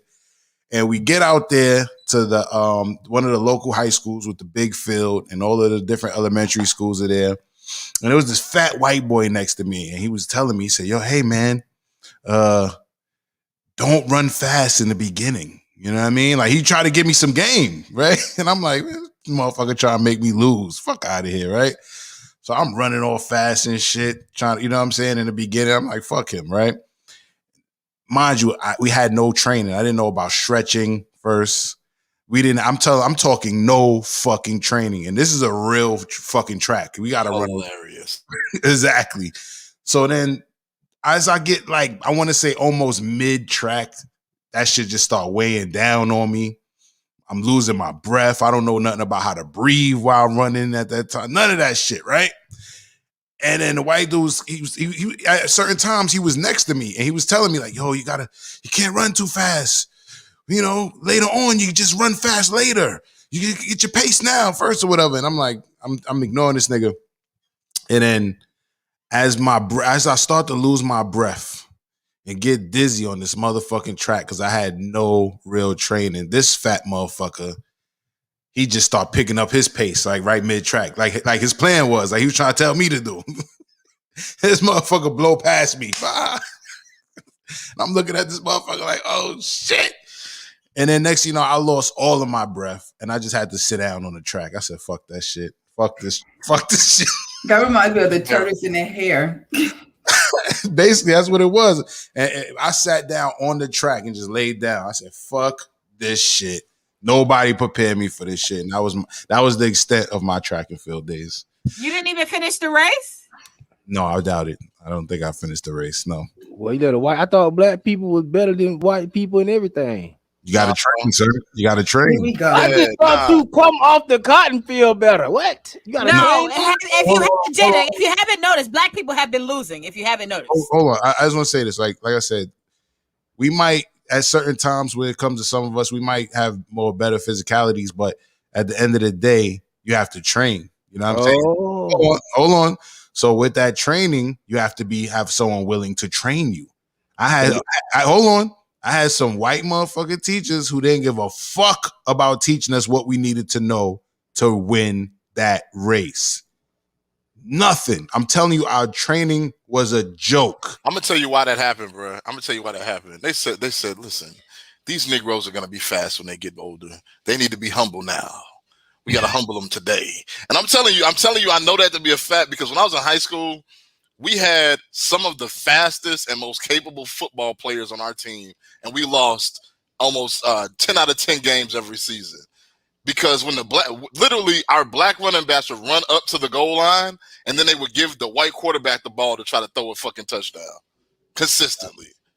Some of these people were Olympic grade speedsters, and they just got no respect, man. They just wanted to humble us early. That's all. And just even on the school side of the game, even for me, when I was in college, or even just being in high school and junior high school, I went to school with white girls. There was always that white girl that came out of nowhere that just had some type of advice that was not going to be beneficial to me in my papers and my projects that I was turning in. And I always never listened to these bitches, did what I knew I needed to do. And these bitches are sitting over there looking stupid. But they was always just trying to, like you said, they got to knock you down a couple of notches. Like, you can't be better than them. That definitely goes in life. Yep, you're right. Yeah, and they try to paint a picture like they're helping you. And if you are not a smart Negro, you'll take it. Or if you don't have a right parent. My mother used to tell me all the time, like, if I did okay on the test and my teacher told me some bullshit, and I said this before, J Doug, I remember, I think we was debating one episode. I forget if it was your show, this show, whatever. But if I got like a 7, hold hear a lot of echo. If I get like a 70, 75 or some shit, which is really like C, what's that? C? That's like a C schoolboy, right? The teacher will tell you, "Oh, you did great. You did great." And then I'll go home thinking I did my thing. And my mother's like, "Yo, they wouldn't tell their children this. They wouldn't tell their children that this is good. Very true. This is average or below average." You know what I mean? And she knew how smart her son was, so she would make me know that that's bullshit. That is not a good grade. But my teacher had me thinking that was a good grade. It's not a good grade. You wouldn't you wouldn't have a great average. In fact, you could flunk out of college getting consistent 75 C's or whatever on tests. You know what I mean? I know, because my ass was on probation in grad school for catching goddamn C's. Absolutely. I'll be on my daughter now. She know that's not acceptable now. And she about to go to high school. So that's not acceptable. So yep, I'm that parent too. Cause you ain't gonna beat my kid in the head and tell them low average is good enough for them, but you're gonna tell that white kid across the, the class, oh no, you can do better. Here, try it again, Billy. Fuck out of here. But why would you even let white people teach your kids? That's what I don't understand. That's true, and that's what I said too. And that's another thing I don't agree with. But hey, I'm a single mom, and I have kids, and they have to go to school. And it's not And it's not about white people teaching kids. It's about the institutions that we need to be qualified for to create the livings that we need to have, to create the legacies that we need to leave behind. So even my little brother, he's probably watching this right now because he watches this show now. He's supposed to be in school to be a lawyer, and now he wants to be a YouTuber because he watches the Evening Rant. Absolutely not. No, we need a black lawyer. We need a black lawyer. I'm sorry, but why is there not so many black teachers in the inner city? Well, hold on. I can answer that. Okay. Teachers don't make no goddamn money. You can't be an adult with adult bills and children and be a teacher. You're not gonna make enough money to survive. These white women.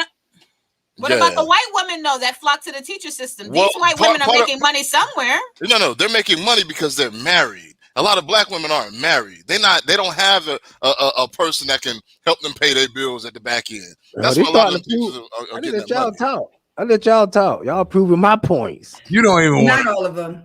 You don't even No, but Logic proved one of my points when he said about the athletes, and I've been saying this whole time that it's not that black people is so much better than white people in sports. It's just black people train like they trying to get the hell up out the hood. For white people, they don't train like that. White people take it or leave it for the most part. Because they're not talented. That's bullshit. They take them sports to heart, bro. Come on, bro. I'm talking about trying to go to a park. I'm talking about trying to go to the. Oh, no, not at the same time. I'm talking about the majority of them trying to get to a professional level and doing it. They don't care about it like that.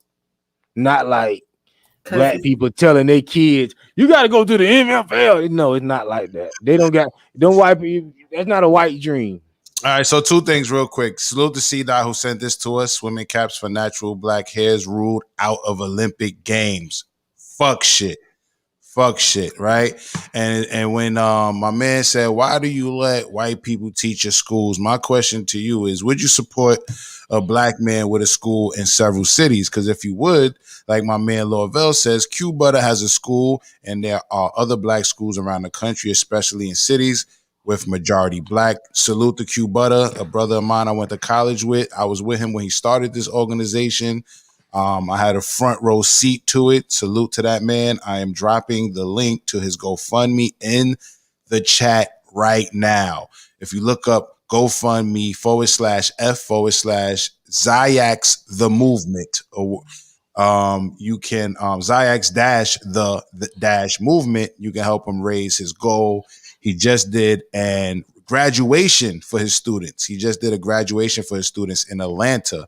His first school was in Brownsville, Brooklyn, which I also had a front row of seeing that as well. So, I just threw $100 on that not too long ago recently, right before the graduation that just happened. So if anybody feels the need to support a black-owned school, the link is in the description. Well, not in the description, in the chat right now. And there it is on the screen. And J Doug, your money's good there too, sir. You know what I mean? There are people who are doing it. So we're not just gonna talk about what we don't like. we're gonna support what we want to see too, Yo, right? I think that's I just sent the link in the chat there.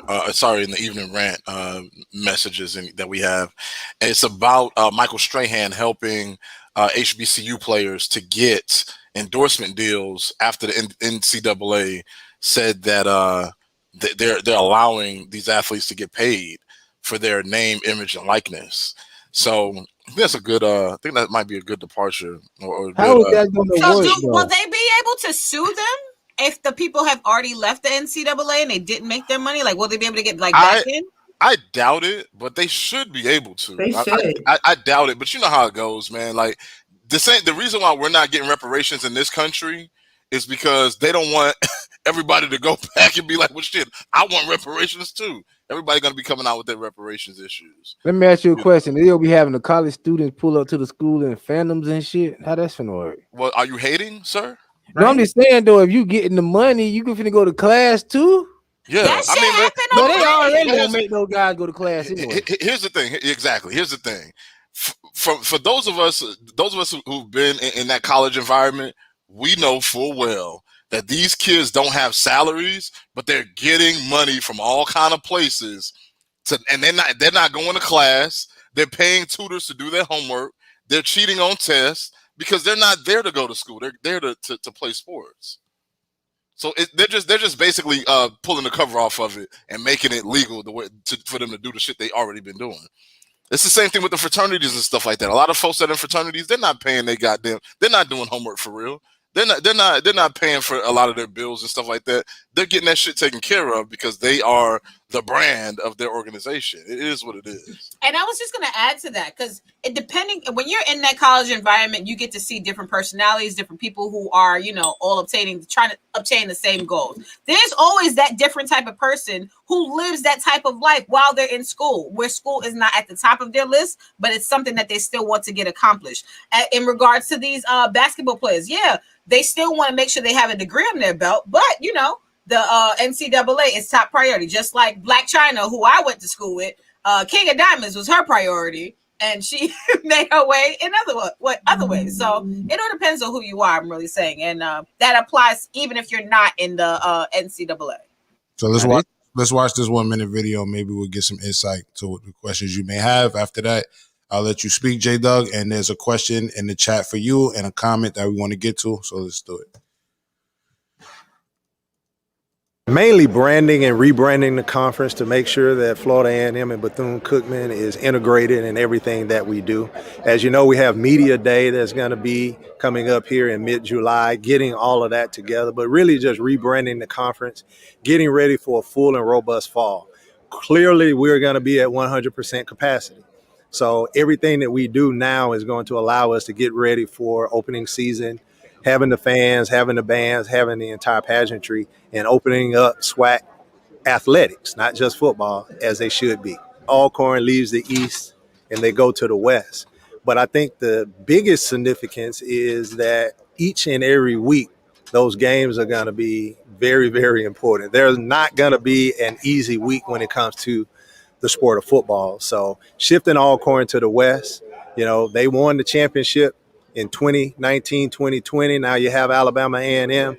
Those games now become so important because 12 institutions, 6 in the East, 6 in the West, and then you have some that are crossing over. We still are maintaining our 8-game schedule. Each and every week now is going to be extremely important. All right, so they really didn't talk about it, so we didn't really get anything answered, but I did hear about that, and I think it's a good thing because, honestly, if you ask me, they're getting too much money off of student athletes anyway, so I think definitely they should kick some of that back.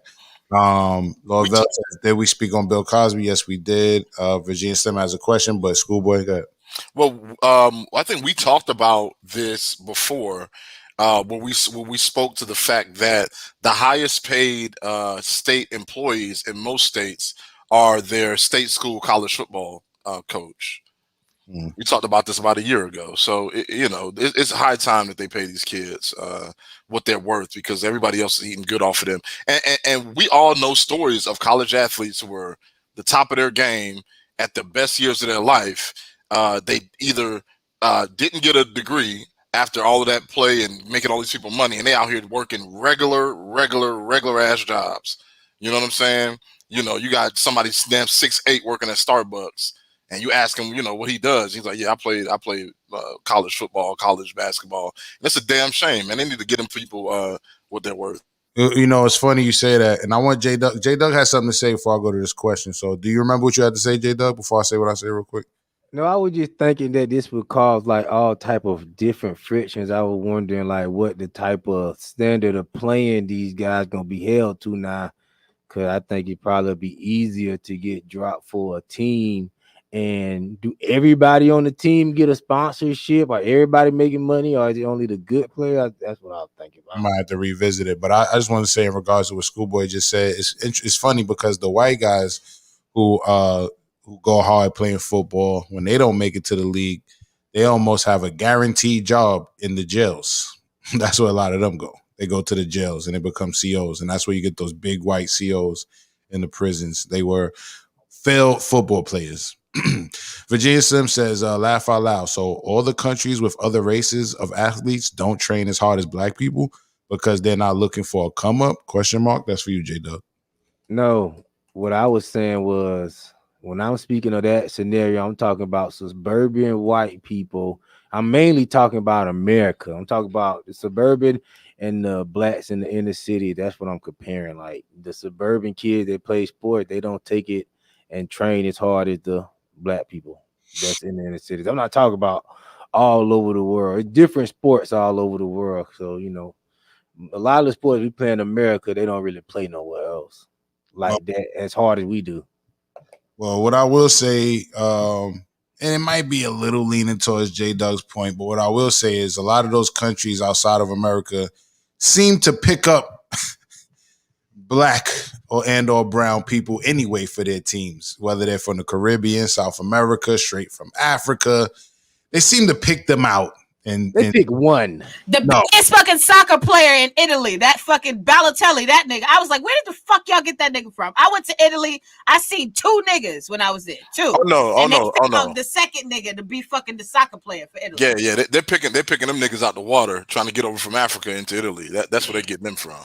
And they treat them so bad at them games. They be like throwing bananas at them and stuff and squalling. You know, maybe he had cramps. He might need actually, you know, some bananas. I'm just saying. And that's because people tired of black people not running their own shit and just coming into other people's shit. People want black people to take over, take charge, stop blaming, build their nation, build their institution, stop coming in somebody and allowing people to throw bananas at you. That's and then want somebody to feel sorry for you. But J Doug, you tell people to go along to get along. We have one of I think the other female, her name, the other young lady who was supposed to, I guess she has mental issues, but she had the opportunity to represent Haiti and she chose to still represent Japan. So it's like you got black people in these positions even now switching up. Like they're preferring to not even represent their natives. I say that, though, but I don't agree with that. I don't think they want to see us rise up. I don't agree with that. But go ahead, J Doug.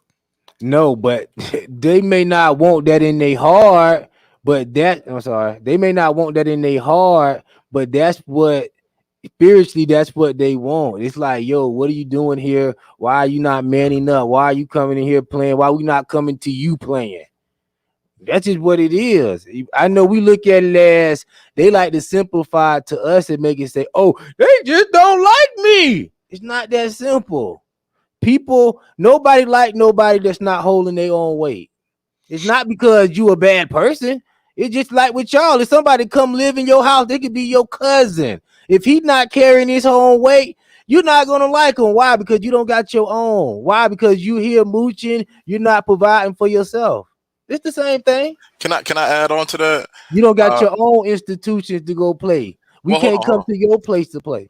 Yeah, I feel you on that. But, you know, one of the things that I've had this conversation multiple times. I feel like I've had this conversation multiple times this week. One of the issues I have with that argument, and I often hear that argument from conservatives, is that, well, I'm just saying, black people don't have their own. The issue I have with that argument is sort of like this. Let's say that a murderer came and murdered your grandfather, and then his children come by 20 years later and say, well, how come y'all don't have nothing? Where's the daddy in y'all house? You know, your daddy caused the problem that I'm in. Why the hell you got something to say? We know that, but it's like I said before, just because somebody come kick your sandcastle over, don't mean you go sit on the shore of the beach and cry. You get back up. No, You but that's build the again. problem. That's the problem, though. You want to create the narrative that okay, black people don't have nothing. Black people are not, putting in the energy to make something happen for themselves. You got white people kicking the fucking sandcastle over. We keep building this shit back up. They keep walking up and they kicking this shit back over. Hold on, but deeper than that, I don't think that's what Schoolboy was saying. He's saying that why would they look at us and tell us why don't you have when their forefather was the reason why we don't have. But this is what I'm saying. They're not looking at us saying that, but that's what the spiritual battle is. It's just like I said, the scenario I gave y'all. If your cousin come in the house, you ain't gonna look at him and say, yo, I don't like you because you don't got your own shit. You're gonna be like, yo, you're gonna just feel it, gonna be there. You're like, yo, if you had your own stuff, you in my place. And yes, you might get talked too crazy because you're in my space. That's cool. That's when cool. you should be in your own space. Right. That's cool. But And, here's the thing. and we could be better friends that way. I appreciate that. But here's the thing. I can't say for instance, my cousin has a car and I flatten all their tires. And then when they ask me for a ride, I'm like, yo, why don't you get your own shit? Like, no, I look crazy doing that. That sums up America. Yeah, go ahead. And you're trying to justify that kind of behavior. And that's bum ass behavior. So how long we gonna sit with the flat tires? Well, here's the thing about the flat tires. See, me, like the type of nigga I am, if I got 4 flat tires, you gonna have 4 flat tires too. And we can both cry together, goddammit. We're not gonna sit here and be crying about who got the flat tires and why. We can all have flat tires in this bitch. And shit, we can learn how to make tires together, my nigga. But we not gonna sit here and act like you ain't flattening my tires while you sitting there asking me crazy ass questions. No, nigga. Well, I'll burn this whole motherfucker down. And that's what happened last summer. I told you, black people ain't gonna never get away from white people. They gonna be singing that song for 100 years. Fine with me. Go ahead. Nah, but you know, we got a new class of black folks out here in this world right now. These young kids, unfortunately and fortunately, were not raised in the type of controlled environments that we were raised in. They got access to the internet and all kind of goofy nigga shit to launch their career of destruction and dismantling. You know what I'm saying? It is what it is. So I encourage folks to continue, J-Dug, to have the mindset that you have, and you'll be, I think, amazed by what happens in the future. Because these new black folks, we've been saying this shit, mind you, we've been saying this. Oh no! I saw videos of black people starting to stand up for righteousness yesterday. So yeah, I'm with you. Black people is coming around. Black people saying, "Yo, stop the crap." I showed a black man the other day. He was yelling at white people like, "Yo, ain't none of y'all in here finna stop me from getting what I gotta get done." See, yeah, so you do have white people, black people. You talking about that coon ass nigga talking about he had multiple medical degrees? He talking about the certificate. Who is a black person? No. He talking about the certificate of medical coding and the goddamn the little certificate he got to stick a tube up somebody's ass. That shit don't count. But let me ask you this. If he a cool nigga because he was speaking power and wasn't in there blaming and complaining, but if he was in there talking about redlining and talking about somebody flat my tires, that would be a real nigga, yes? No. But here's my thing. That guy. No. Just answer that question, yes or no. No. The answer is no. And the reason why the answer is no is because of this. That Negro went in there and needed white mommy and daddy to clap for him. So he went in there and said what he thought they wanted to hear. But he went in there loud and wrong, something like somebody else we know. Here's the thing. That man went in there talking about they teach him black people to hate white people. That's not true. No, he didn't say that. He said they teaching black people that they can't do stuff because they're black. And he said that's what he said. He said it will divide the children. Yes, that will. What? No, that's not what Schoolboy just said. Now, what? If you telling the black kid, that's just like what you said that you didn't agree with when the teacher told you a C was okay. That's what critical race theory is all about. Telling black kids, you got structural things that happen to you in history that puts you behind, and you can't meet the white standard. The standard too white. And the example I gave was an example of that being true. So to bring that up is null and void. Is an example. But he's saying the same thing your mom saying, like, yo, no, you supposed to be coming in here with A's and B's. You're just as good as the white kids. So There's hold nothing on. wrong So with hold you. on. So That's hold what on. he's saying. Hold on, J-Dub. So are we now discounting the fact that black people run faster, make better grades, We make jumping more around, money? boy. Let's stay Hold right on. there. Okay, Is cool. that what he's saying? We'll stay where we are. Is that what Let's he's say, saying? no, here's my thing. He went in there again for claps and goddamn snaps from white people. Move out the way. Y'all didn't say nothing about the guy who was sitting there whining about the white lady shopping in Louisiana. Talk about, Connie, you gonna be sitting here shopping while I'm trying to talk, sitting here begging. He was sitting there begging for that lady attention, and y'all was clapping for him. Oh, that was a good bag, Negro. I don't The know white lady walked off, but he speak up and started speaking power. He's some cool Negro. I see how black people think. I think you believe what he said is powerful, and there's nothing wrong with that. But I think what we saw was a guy trying to I go. know what you saw. We saw a guy try to go in there and get a praise from them, and he still didn't get it. He didn't get it. He wasn't looking for that. Oh, yes, because I told y'all yesterday, white people don't like you speaking power. White people like to see y'all begging and complaining because that lets them know that, yo, we're still winning. We're still on top. Okay, so J-Dub. Okay. We doing a lot of my eardrums is boiling right now. I just want to read these things. So C-Dot said, I feel like they just don't want our people to be great in the Olympics this year. Her former co-host Twan Cass says, salute to Twan Cass, and C-Dot says she knew the rules, C-Dot.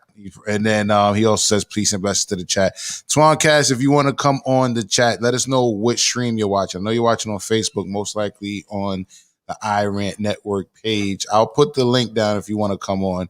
And the same for you, C-Dot, if you want to pull up and y'all want to talk some shit this Freestyle Friday. It's been a while since we saw you two up here. I'm just going to put the link in the description. Well, not in the description, in the chat. If you feel like camming up really quick, salute to you. And Sweet D, good to see you. It's been a while. She says, hello, everyone. Hello to you. Who was the schoolboy? You was about to say something and then J-Dub, right? Yo, and Teddy Riley, bro. Yeah, I think I'm pretty much done with what I got to say. I mean, at the end of the day, what I'm not going to do, I can acknowledge the fact that black people have some work to do to all get on code and develop the institutions that we need to be successful. But at the same time, I can acknowledge that and also acknowledge the fact that we have an enemy to that type of progress in certain white people. Now, I say, and on this show, we say white people, generally speaking, altogether. But listen, the reason why I was late today was because a white woman was like, yo, let me talk to you for a minute. I seen your shirt. She asked me questions about the organization on my shirt and wanted to buy my dinner and buy me drinks. Like, that's what ended up happening. I was, you know, I meet a lot of people in this city who are terminal, meaning that they have terminal cancer, et cetera. Charlottesville has a lot of those kind of patients in the city. That being said, you know, that was one of those people who I met today. And I meet white people in my personal and professional career who have helped me immensely. I say that over and over again. So just as a disclaimer, you know, not all white people are bad. And when I say white people, I'm talking about those evil people who are just racist. That being said, that shit don't have no color code.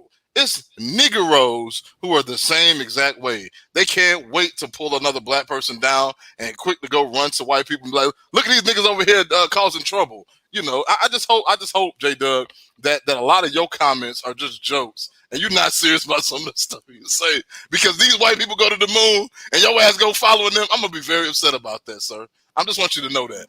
Listen. I did. Go ahead. I was going to say, just really quick, Schoolboy, I like the fact that you said that because the reason why I brought this as a thought topic is because most of the people who was dragging Sha'Carri Richardson was from Black Twitter. They were dragging her for her image. So sometimes it really is Black people who are creating that negative stink. All right, so what's the real thought topic you had? You had another one, something about some, I think this is an airport or something. What's this? What's going on here? Yeah, you're on Teddy Riley, V. I'm gonna let you go ahead and get that together. Next up is a thought topic. Hold on a second.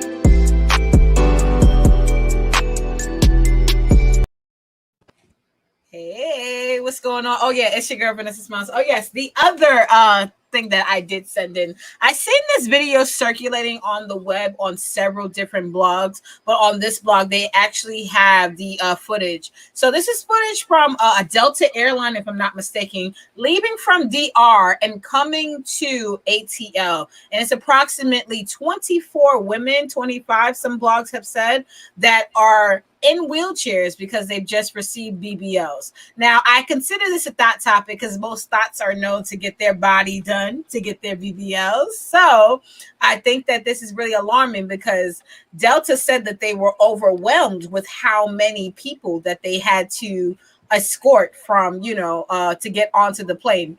Not just because of surgery for health purposes, but surgery for BBLs, for getting their ass done. So this is all ass surgeries that are lined up.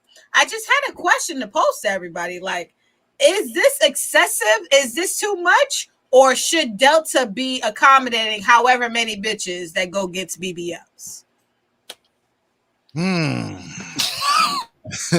I think if they're paying customers. Because usually when it comes to airlines, they administer those services for the disabled, for, people who are elderly. So I know they probably have to pay more, but it's still stupid. But I'm gonna tell you this, right? The people who have those jobs that push the wheelchair, they have the easiest fucking job in the airport because they probably work like twice a day type shit, and they just like. No, they actually work a lot. I used to work at JFK. I worked at a rental car agency, but I used to always talk to and be at all different places at JFK, and they worked a lot. They were constantly busy, maybe because of how busy JFK is necessarily, but they got a lot of tips too.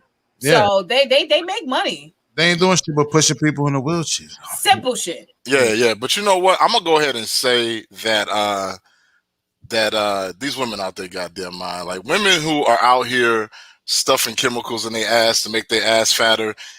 Two things I have issue with that. One, that shit is dangerous. You're ready to lose your life to try to get a little ass.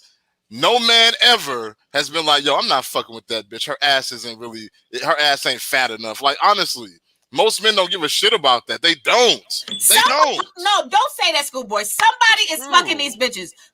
And see, this is the thing. And I don't like that. I don't like when men do this.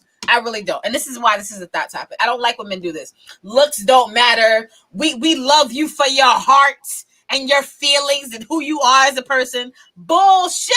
No, I don't care about that shit. I'll be honest. No, if the bitch don't look the way that she looks, y'all not fucking with her. Point blank, period. There's a reason why these bitches are flying to fucking DR and getting their ass done. For each other. Bitches way is For each getting other. fucked and getting attention by niggas.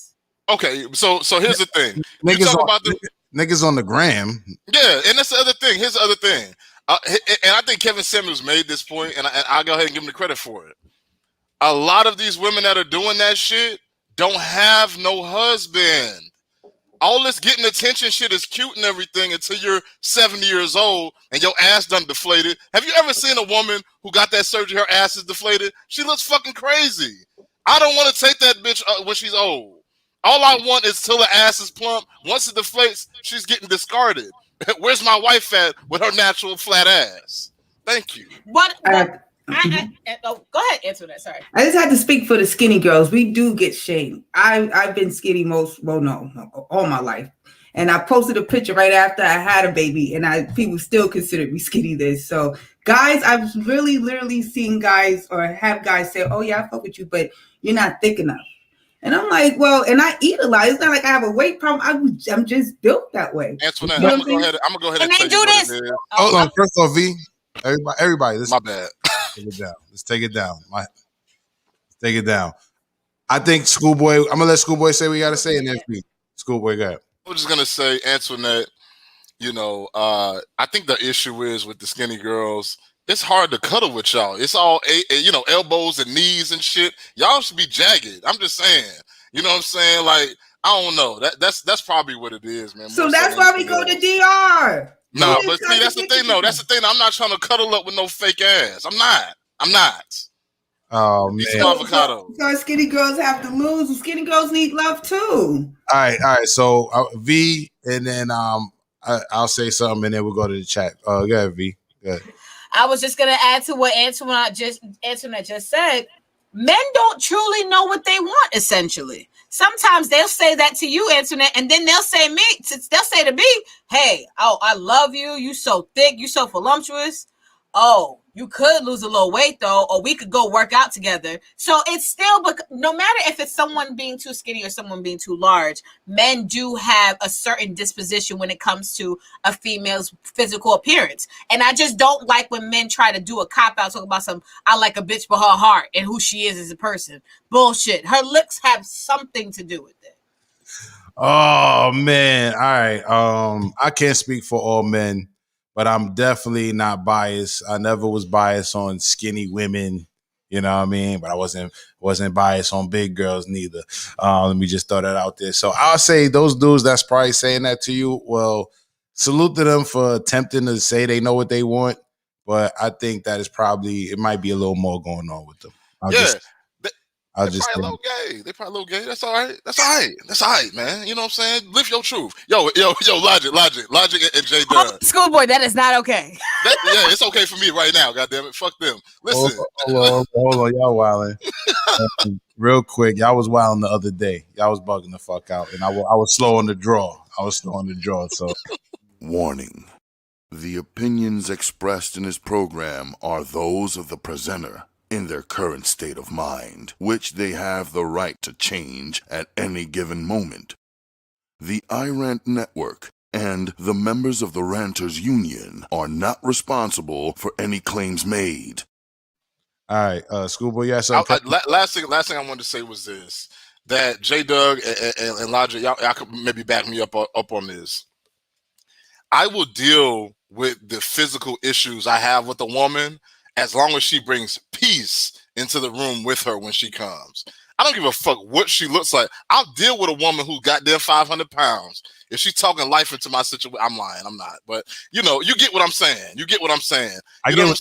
Physically speaking, I'm not really tripping about, I don't like the way this look on her and that look on her. Because she can look at my big ass and be like, yo, nigga, you're kind of round around the middle, goddammit. You know what I'm saying? I don't like the fact that you're not built like Idris Elba. Like, okay, cool. I can appreciate that. You know what I'm saying? But the fact of the matter is I'm always going to gravitate towards a woman who brings peace into the room. When I call her up, she's sweet and shit like that. I want to talk to her on the phone. I'm not trying to talk to ghetto fabulous Boom Quisha with her fucking raggedy ass hair and goddamn all these roles and shit like that, all these extra kids and whatnot. I'm not trying to deal with all of that. But if you got all these other issues going on, but you're just genuinely a sweet person, I appreciate that. That's all I'm saying. And most men, I think, will feel the same way. All right, I want to go to the comments, but V seems to have something pressing to say. Go ahead, V.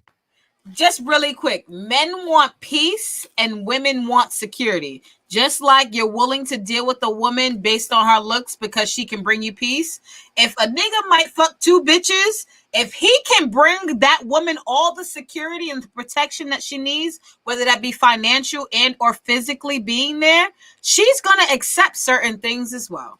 Yeah, so many bitches don't deserve that. That's a whole fact. Sorry. A lot of these women are asking for that, and they don't deserve it. They don't bring enough peace to the situation to get the security. You want security, goddammit, bring some peace to the situation. Fix me a sandwich, shut the hell up sometime. Let me play my video games. You know what I'm saying? But all of that, I'm going to tell you what I want, and I want X, Y, and Z. And X. No, I ain't trying to hear all that shit. You go over there with them folks, get your ass done, and see if you can find you a sugar daddy. I'm not fucking with it. You ain't get no peace over here with that foolishness.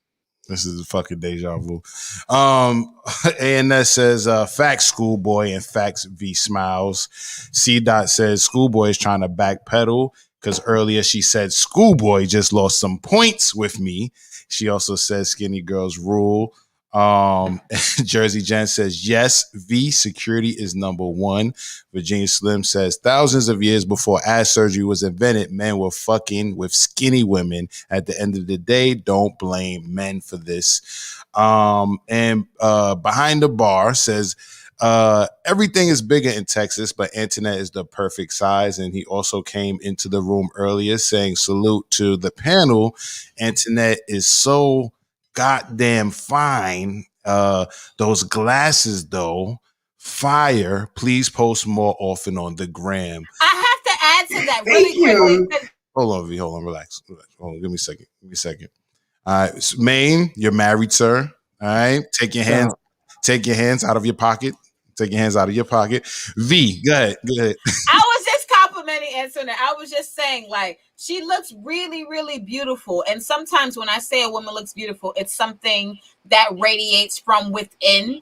And I can see that. I can see that she's working on herself. I can see that she's very progressive. And hearing about her being a mom and a business person in her personal life, it just sometimes you are who you say you are based on what you do. And her representation of her physical is showing based on all the things that she's probably doing behind the scenes. So she looks beautiful. All right. Thank you so much, y'all.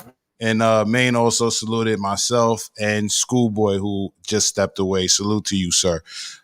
C-Dot says, I have the same problem, Antoinette. All right, talking because C-Dot is slim, but C-Dot, you're like a fan favorite up here. When you come up here, guys always talking about, oh, C-Dot, they be drooling over you, C-Dot. So I don't see the problem. I think y'all just looking at the wrong niggas. I don't understand. Go ahead, Antoinette. I gotta say something real quick. I'm sorry, J Doug, but I did meet a dude. He did tell me that he knew how to put some weight on me, and then when he got up, I was back to the same size. It was a joke. Back in the day, niggas used to say, I can make your ass fatter. Oh, niggas can tell me, I can make you lose some weight. I could work you out. Yeah, I got that joke from Melody Camacho. That's my favorite comedian. She's one of the skinny girls. I love her. Oh my God. Underrated, but yes. All right. J Dog, go ahead, sir. Yeah, ain't nothing wrong with skinny girls, I was finna say. That's nothing.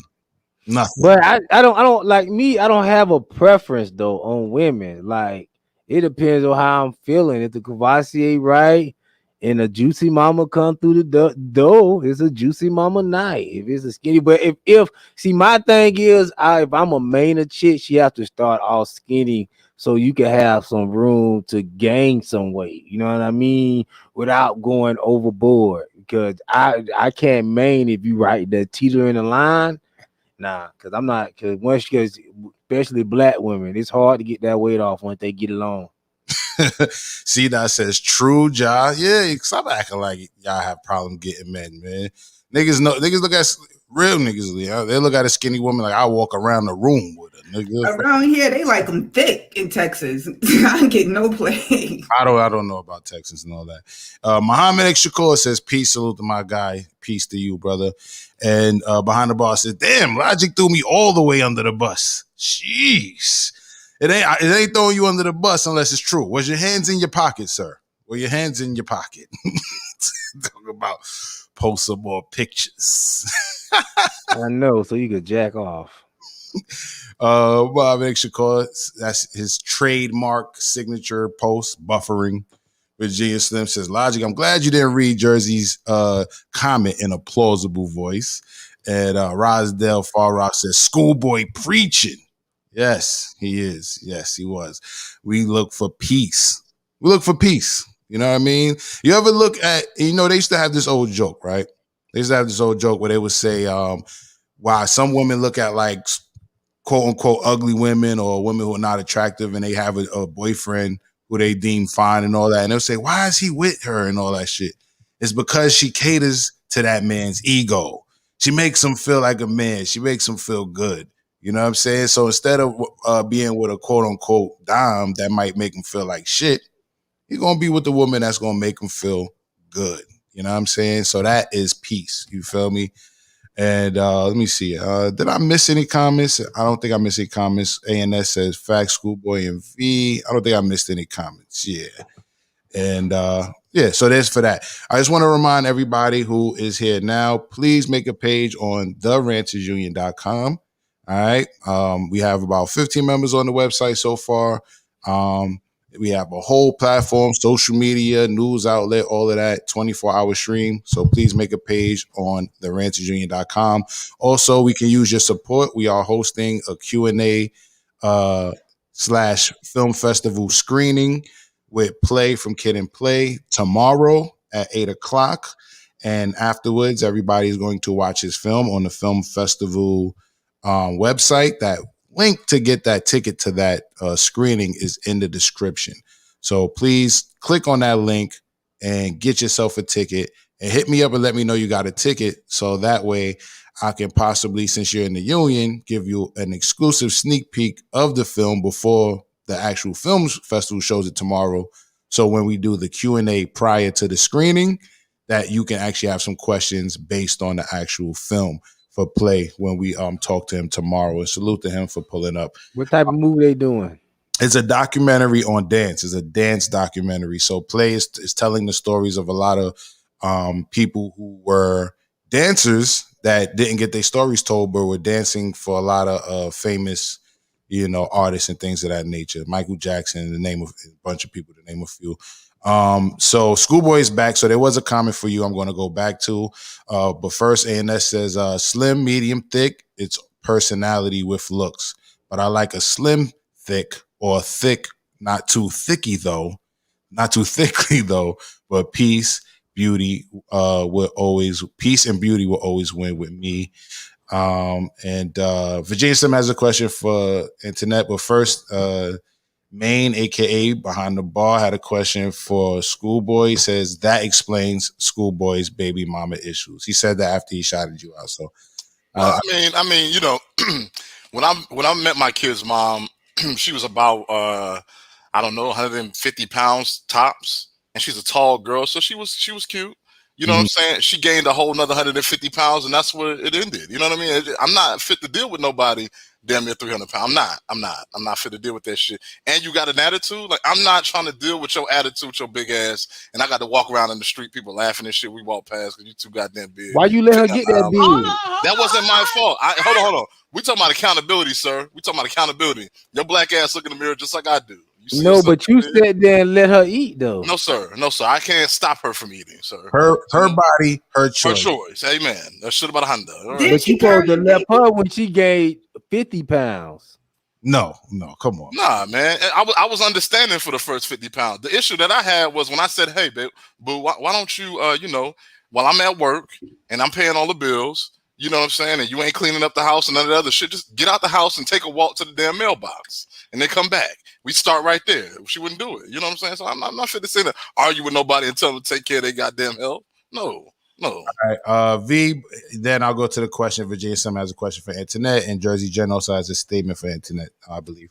Oh, I was just gonna say, it's up to her choice, but at the same time, as a man, if you've met her like that, that's what you're gonna get. And I met her at 150 pounds, ma'am. I did not meet her at 300 pounds. And let me add to this: when women, if we meet you and you're working at, let's say JP Morgan Chase as an investment banker, and then you decide to work at McDonald's, we have a right to leave too, because you weren't the same nigga we met as well. And that's what women do all the time. Leave. Yeah, every time I've lost a job when I had money in my pocket, and then I lose a job and go through a transition, the woman leaves. She don't stick around. We're not here for the transition. No, you're right. We're not here for the transition. And neither am I, my nigga. Neither am I. We're here for what you told us you would be. We could lose weight and we could gain weight. That's one thing. You creating opportunities and creating security is another thing. That's all. All right. Virginia Sim says Internet, have you been to Turkey Leg Hut out there? I hear it's fire. Have you been? I thought it's in Houston. It's not out here in San Antonio. All right. You don't need to tell everybody what part of Texas you're in. Well, I'm not yet. All right. Jersey Jess says Antoinette don't know where about you at, but I got a boo out in Dallas and he got a bunch of friends. Ooh, okay, yeah. All right. I was just telling my daughter I was about to send him up to New York and have me a hot girl summer. That's all right. I can come down to Dallas too. We can get food out. Right? Things popping. I'm ready. Logic. Do not give these women a platform for this stop behavior, please. Thank you, sir. Listen, it's that topic, sir. And it's their body, their choice. Just because they're, trying to find them something doesn't mean they're being thoughts, sir. Yes. They're being empowered women. They're being sexually empowered women. Yeah. Shake ass. Shake Get ass. me out. All right, and real quick, honorable mention before we get off of thought topics: female correction officer jailed for sex with inmates in front of 11 others. A female correction officer was sentenced to jail time for reportedly having sex with an inmate in front of 11 others and providing the same inmate with contraband. Tina Gonzalez cut holes in her uniform pants to make it easier for her to have sex. Hold on. V hype for this bitch. Easier to have sex with the Fresno County Jail inmate. 26-year-old also supplied the same inmate with alcohol, razors, and a cell phone. The former corrections officer will also provide the inmate with warnings of when his cell will be searched. Gonzalez quit her job after she was arrested in May of 2020. In April, she pleaded no contest to sexual activity by a detention facility employee with a consenting inmate and possessing drugs or alcohol and a cell phone to give to an inmate. Her former boss, Assistant Sheriff Steve McComas, argued for her to receive the maximum sentence of 3 years and 8 months in prison. That's probably because she didn't give him no pussy. She took an oath. This is what they quote him saying. What's wrong with that? She took an oath which she betrayed, and in doing so endangered her co-workers' lives, McComas said. But she has shown no remorse. She continually calls and has sexually explicit conversations with the inmate in question and boasts about the crime she carried out.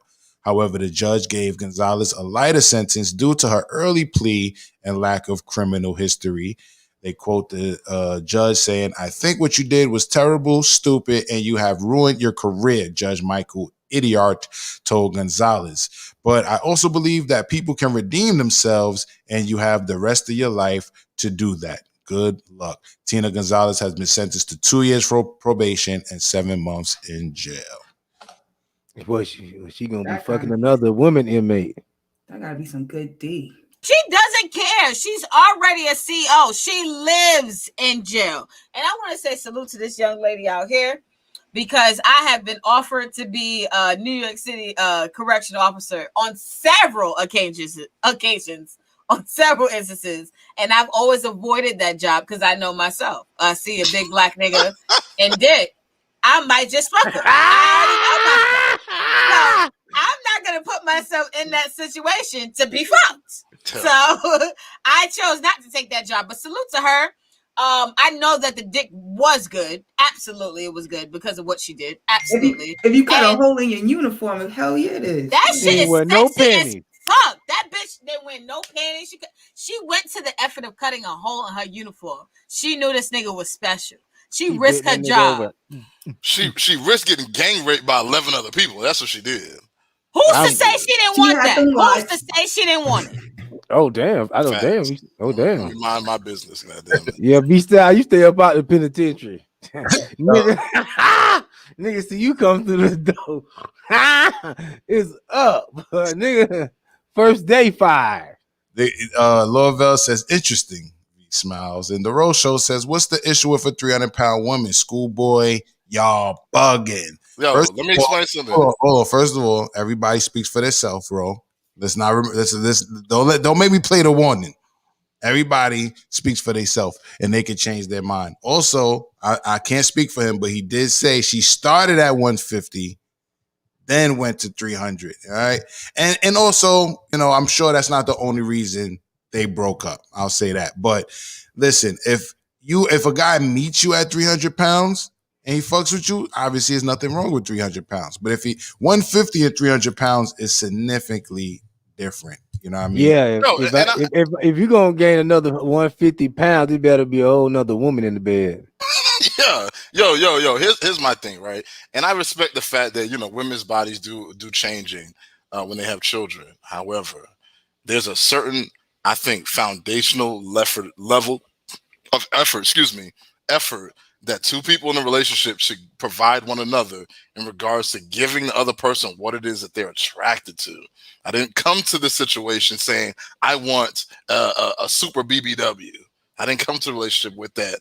I didn't come to the relationship like that. So you're not gonna just you're gonna take whatever comes out of this box. No, the fuck I'm not. And I'm definitely not paying them goddamn bills. And I didn't come into a relationship picking a nigga up, so I don't want to see you in my passenger seat. I don't care if you got into an accident. You better find a rental car, and you better have good credit to get a new car in a little while.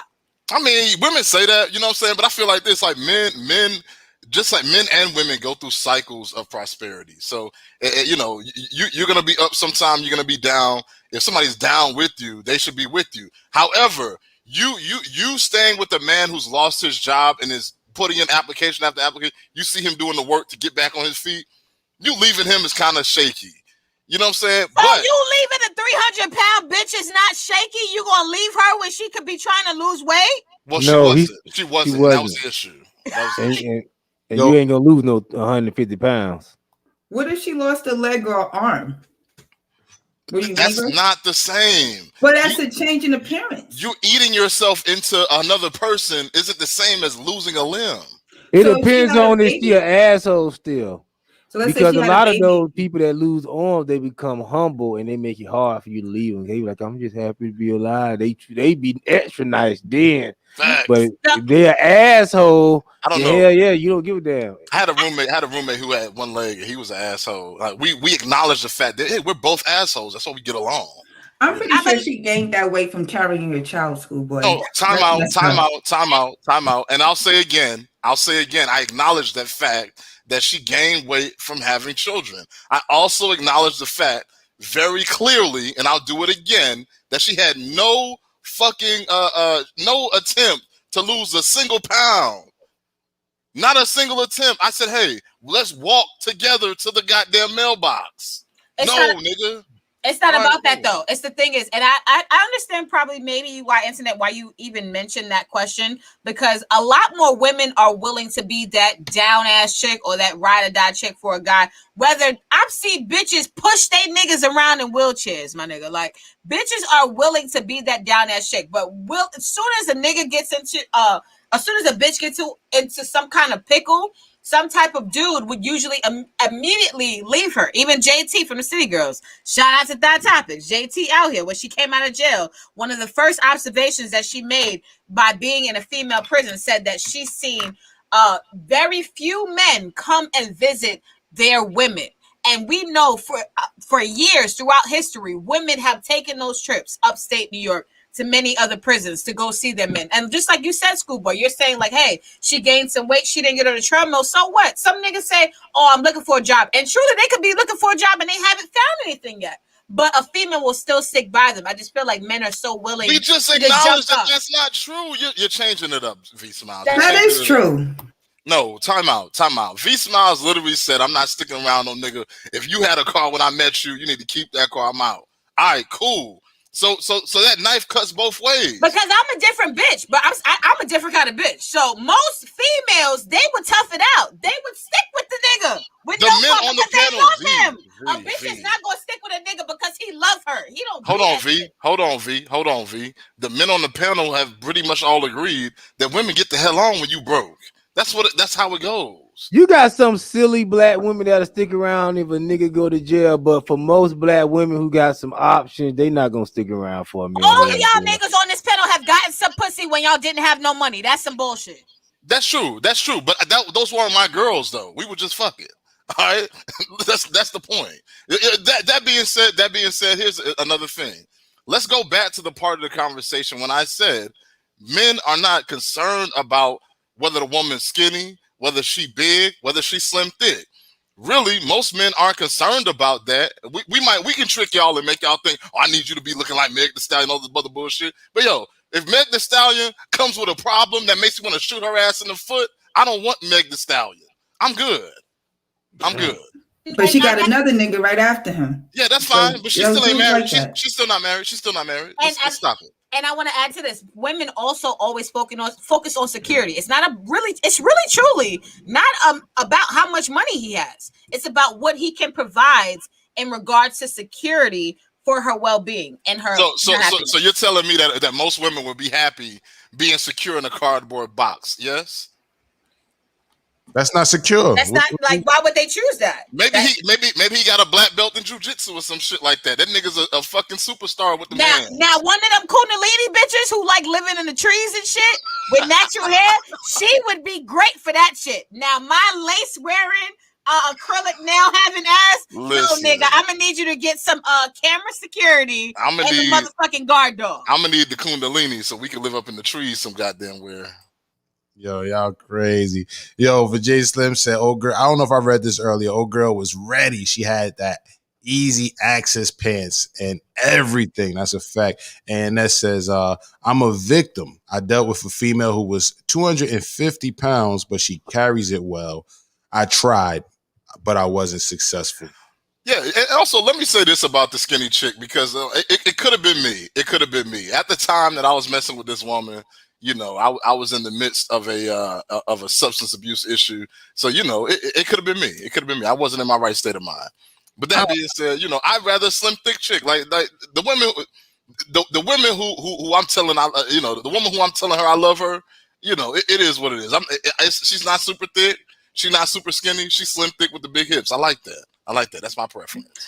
I'm just into women being naturally who they are. Like, I just don't like the add-ons. Whether you're a skinny female or if you're a female who has a little bit more weight, just be who you are and own that. That's what I truly feel. Exactly, V. I gotta agree with you on that. Like, everybody likes confidence. Yeah. And all of that extra shit screams low confidence. That's not attractive. Yep.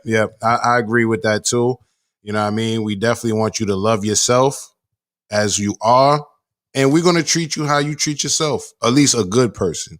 I can't speak for no lame dudes or anything like that who might just abuse anybody based on anything and try to use anything that you might feel self-conscious about to get at you. You know what I'm saying? To tell you to gain weight or lose weight or, you know, have a different haircut or whatever. Niggas could do that with anything, you know what I'm saying? And so can women. So I think that's where we all agree. I think we're going to slow it down here. You know what I mean? Schoolboy gave us some topics that we just going to have to wait till next week. We're going to come back with the morning rant this following week. Everybody who's contributing to the Patreon, that money that's going to the Patreon for the past few months is going to give an honorarium to everybody who's participating in the morning rant in this next month. So we're going to try to go hard with it. Well, I don't even like to use the word try. We're going to utilize those funds and we're going to use it for the morning rant this month. Get a nice certain amount of episodes out for this next season. Once again, we did episode 101 the other day, and I had to put it on Patreon because this shit was crazy. Schoolboy was talking crazy. Vanessa was talking crazy. They was talking crazy. You know what I mean? J Doug was J Doug as usual, but these two went ham. They went crazy. I don't even want to repeat the shit y'all was talking about. I don't even know if I could be associated with that shit y'all was saying the other day. It must have been some crazy shit because I forgot what I said. Oh my God, you was on some other shit, bro. Yo, how many times, you know, this evening rant has been terrible, honestly. I've been on this motherfucker drinking and smoking and fucked up. I haven't been able to control myself. Good tonight. I was just gonna say I've been on here drinking and smoking and telling my true feelings. Like, that's a problem. Yeah, that was on some nut shit. That was on some nut shit. That was bugging. That was bugging the fuck out. You know what I'm saying? Sweet D says, great conversation. I'm glad you enjoy. Once again, I'll be back tomorrow. Please, everybody, pull up, show love. We're gonna have Play from Kid and Play in the building. And we're going to be talking to him about his new film right before it screens at the Queens World Film Festival, which I'm a 2-time alum, which is why I'm hosting this situation. Jersey Jen says, hey, ANS, other big bro, salute. C-Dot says he's protecting the box. Schoolboy says protect your box. And she says literally. Loavel says, so men can't say what type of women they like, but V-Smiles can choose to leave a nigga who loses a car while being with her. Amazing. And Cali Connected says, salute to the room, salute to the panel, salute to my guy, Cali Connected, aka I want to say Nason, right? I believe it's Nason. I might be saying his name wrong. Excuse me if I'm saying your name wrong. So that's it for the evening rant today. That's it for the evening rant before it goes extremely left. We have a tendency of doing that. Salute to everybody who pulled up. You know what I mean? In the chat, we appreciate y'all. Everybody who watches the rebroadcast, you're just as important. You know what I mean? We appreciate y'all. We appreciate all the support. We look forward to giving that back to y'all. You know what I'm saying? We look forward to continue to give y'all some dope ass content as we like to do. He said, I said it perfectly. My guy. Salute, salute, salute. Let me say, and that says peace to Jen and salute to the ranters. The Road Show says see y'all tomorrow. That's what's up. Tomorrow is up. Is up tomorrow. You know what I mean? Once again, like I said, we are the third platform to get this exclusive conversation with Play about you know, his movie. And Schoolboy says stop snitching. I'm just saying. And Chris Jones says the rant early this week was crazy. Was it? Was it? If you're not on the Patreon, you just don't know what you're not gonna know what we're talking about. However, you can catch it on our 24-hour stream on therantersunion.com. That's where a lot of the episodes that were archived will go. You know what I mean? But, you know, as far as today, salute to everybody who pulled up. Like I said, tomorrow I'll see you all. Salute to the chat. Salute to my co-host who came, Schoolboy. Antoinette came first and foremost. V Smiles, J Doug. You know what I mean? Salute to y'all. And this has been the Evening Rant.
Check, I feel left over, I stepped over, a young nigga from the west side of Westover. I crept over the system, stepped sober, never drunk when I glisten. Young Hova, young Gil Scott Heron, talking to the people, they listen but they don't hear them. Banging through your eardrum, hoping that you don't fear them. But learn to elevate from the places you get your fear from.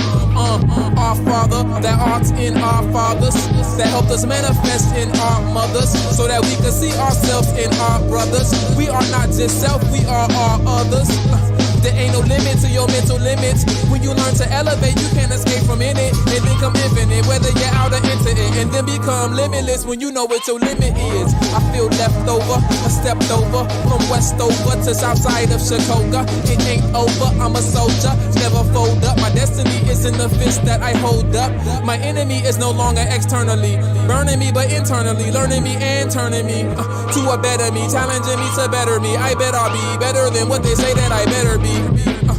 Frankincense on a burning coal, spirit cakes cooking on a burning stove.